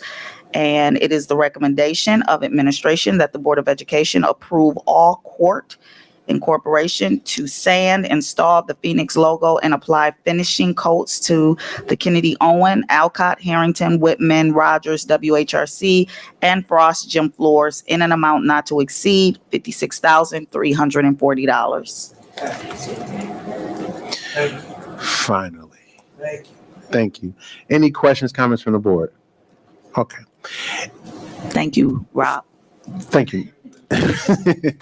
So for so long, we have been separate. And I'm not want to say separate. It was a time where you would do that, right? You'll have your identity for your elementary, that transition to your middle, that transition to your high school, right? But it's so important that we reinstitute what family is and what oneness is, and one band and one sound. And so with this helps us to do this. This helps us to, we are one band, we are one sound. Our baby Phoenixes will grow into our elementary schools, and they will inherit what we have and built for them to the middle school, that will translate to the high school, and they will enter as learners and leave as leaders. And so that one band, one sound is very important. So thank you. And this is just as a part that we physically and visually see that. So thank you.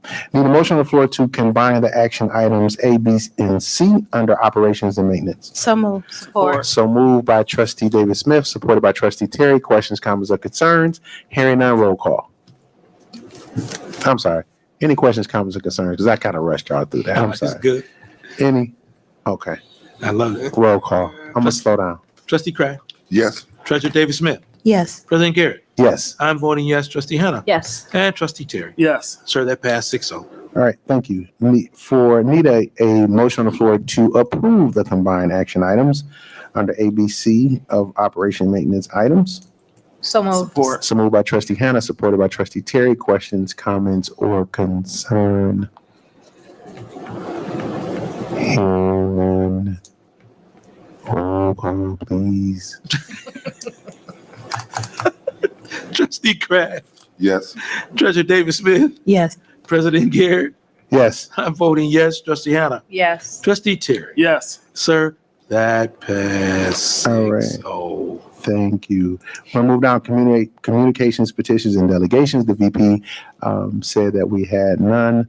Thank you. We're going to move down to board comments and announcements. We're going to start with trustee Kraft. Good evening, sir. Good evening, my president and fellow trustees and superintendent and her staff. I like to say today, is that it's been almost 6 months for me being on the board. I just thought about it. Yep. And I've gained a wealth of experience. I've gained friends in a more way of my colleagues and everything. We're more of a family. And I've learned a lot through the other 6.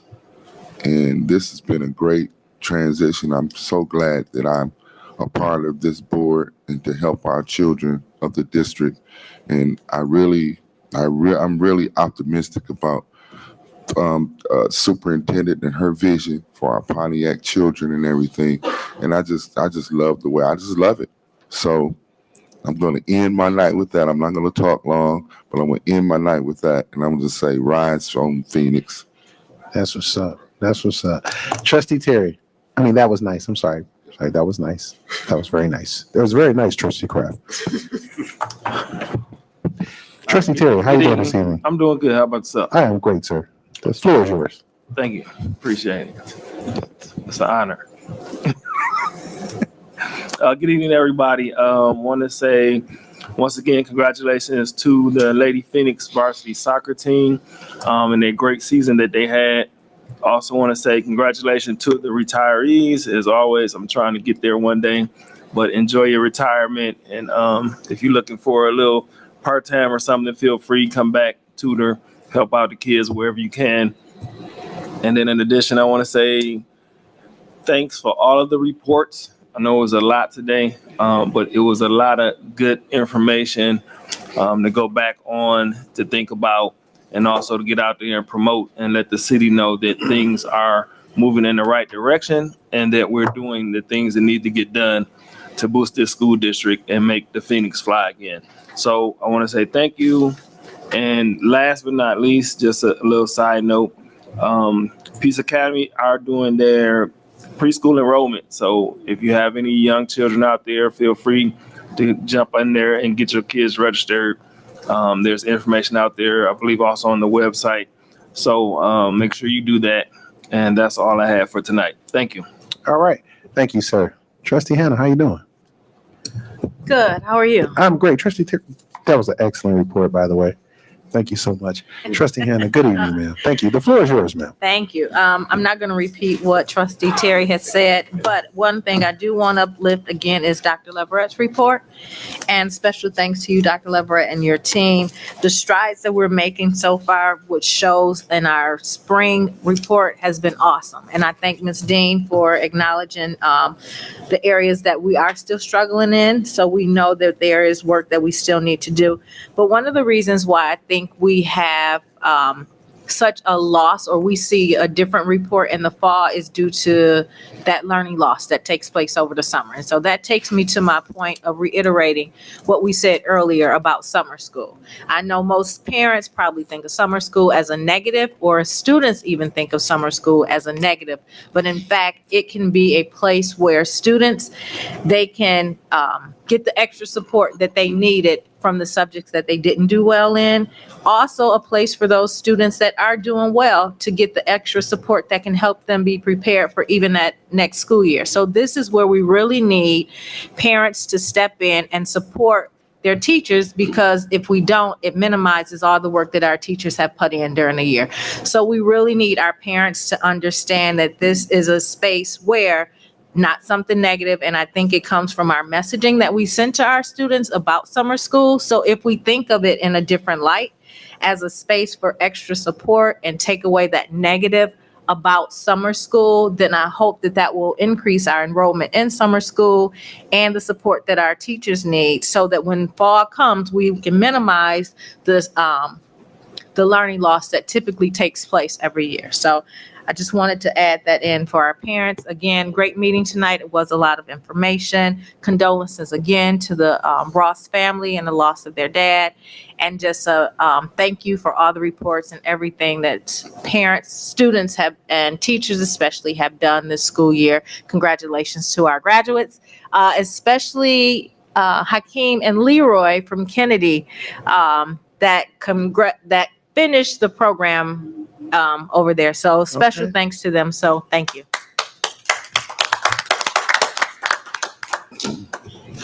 All right. Thank you, ma'am. Excellent report. Treasurer Shaquana Davis Smith, good evening to you. How you doing, ma'am? Good evening. I'm great. How about you? Okay, I'm fine. Word up. So tonight I wanted to send my condolences again to the Ross family, and thank you for sharing your dad with all of us. So tonight I'm going to be like the president, and I'm going to say I'm no longer being politically correct. So I got on the board because I was a parent and there was lack of parent participation in the first place.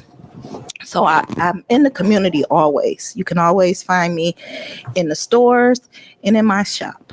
And you guys come to me and I have the same solution. We need parent participation. If we send a packet home with you, with your children, you need to spend time with them every night with that packet.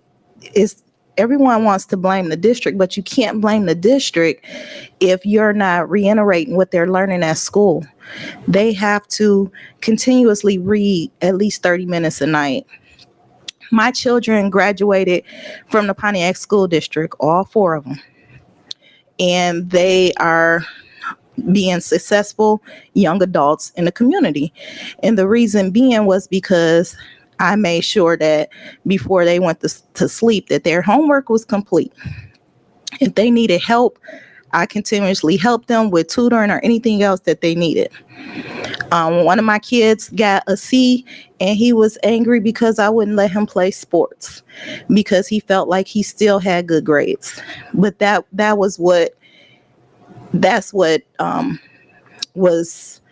he was able to still play according to the district, but he wasn't able to play according to me. We have to hold our children accountable, and we have to hold ourselves accountable for our children. When I was in school, summer school cost. We're giving the summer school to you guys for free. So our kids, when they enter into the 9th grade, that's when we see a real loss in their education. We need you guys to let your children go to school. We need you guys to be present in your kids' education. You can no longer keep saying that someone else is the reason that your child is failing. It is you. You are the reason that your child is failing. And it is me, Shaquana Davis Smith, that's telling you that. So if you have any issues, you can always find me at P's and Q's Bakery and Cafe, Tuesday through Saturday, 9 o'clock to 5 o'clock.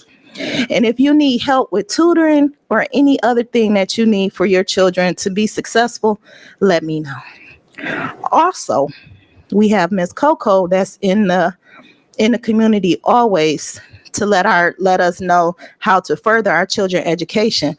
Now we have $50,000 for Primazone money. Your children can be, it is not just for college.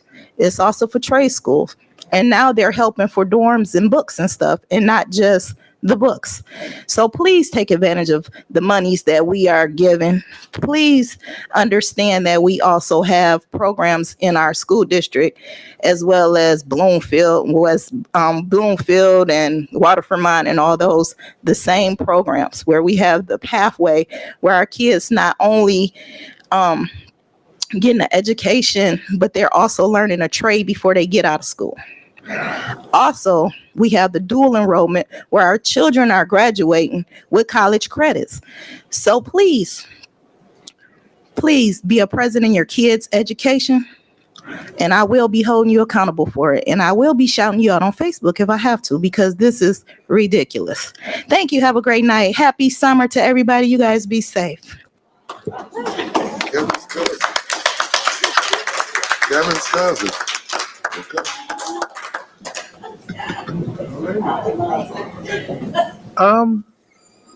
Thank you, Treasurer Shaquana Davis Smith. I appreciate that presentation.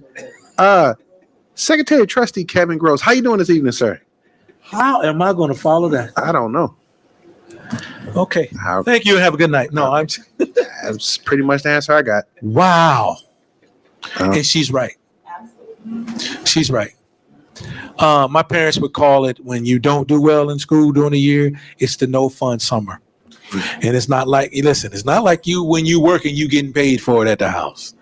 And we had a fair summer school when I was young. So we did extremely well during the year because it cost them money. And it's nothing like a kid working to pay for summer school. So excellent message. Great job. Wow. Couple of things. Soup, I was able to take a look, and I wanted to wait till my board report. I saw that it said that all your central office was also evaluated, and everyone was effective to highly effective. And that means these people that are sitting in here, right? So I want to give them a hand. And I did, and I wanted to say thank you, because we not only see it in their talk, but also in their walk and their work. And we appreciate each and every one of you, because people see you guys working here, the big house. So if they're working in the big house, then they need to work everywhere else. And we're seeing that. And that's why I asked the question about attendance, how important it is for you coming to your job. And it shows through because attendance is commitment. And sometimes you're not excited about going to work, but you're excited about getting the job done because you realize it's just not just about you and a paycheck when you're working for a school district. And I appreciate you. Tonight has been an excellent night. And I've always expressed to my brother how I truly enjoy being a part of this. And it's because of you. Everyone in this room. I am having the best time of my life right now, because of what we're doing here in this district. And I have the opportunities on sometime daily, weekly basis to express and explain to people what it is that we're doing here. And I sat at my doctor's office on Monday, and there was a couple of I call them young ladies, and they were sitting there and said, Mr. Gross, so how's the school district? And I smiled when I explained to them how we're doing and where we are and what we're doing for our children. And they got so excited. and they say that, oh, wow, I wish we just come back and do something for the children. And I say, you can. Just come on back. And it excites me to be able to say what we're doing for our children and to see the fruits of our labor. So let's continue to do a fine job at what we're doing. And let's continue to express how we're doing as a board, because people are seeing the difference. They're seeing it. This city, this school district is changing. We're changing that whole thing about a poor, non-educated, not willing to learn, always in the news, in the newspaper district. We're slowly turning that around. And we're getting back to where we need to be, where we should be. We're getting there. And it's because of everybody that's in this room. And that's a fact. And I thank each and every one of you. Thank you, my friend. No problem, sir. I just need a motion to adjourn. I mean, everybody's really said it all. I appreciate it. Thank you for everything that y'all doing. I mean, it's I see it. We see it. We're going to continue to build. We're going to continue to grow. We're going to continue to lead. That's just what it is. It's the expectation. Trustee Shaquana Davis Smith. Amen. I appreciate you stepping out there, and I appreciate you. And I hope they heard your words. I know they heard your words. So I'll be at the bakery in the morning with you. And I'll be there too. Need a motion on the floor to adjourn. So move. Support. So moved by Trustee Gross, supported by Trustee Hannah. Questions, comments, or concerns? Hearing none, roll call. Treasurer Davis Smith, Yes. President Garrett. Yes. I'm voting yes. Trustee Hannah, Yes. Trustee Terry, Yes. and Trustee Kraft. Yes. Sir, you passed 6-0. All right. Your time is? 9:09. Thank you, sir. Mr. Ingram. Great meeting. Hey, don't forget to share. Don't forget to share this meeting. I need you to tune in each and every week. We have some surprises coming through the summer. They're going to be dropped on this page. So you have to follow. You have to like, right? You have to like it. You have to share it. You got to be here. We got some great things going on and some amazing things happening. So I appreciate you. Don't forget to like, follow, share. Good night. Thanks, Mr. Frank. Good job, brother. My man. Damn. Gentlemen, ladies.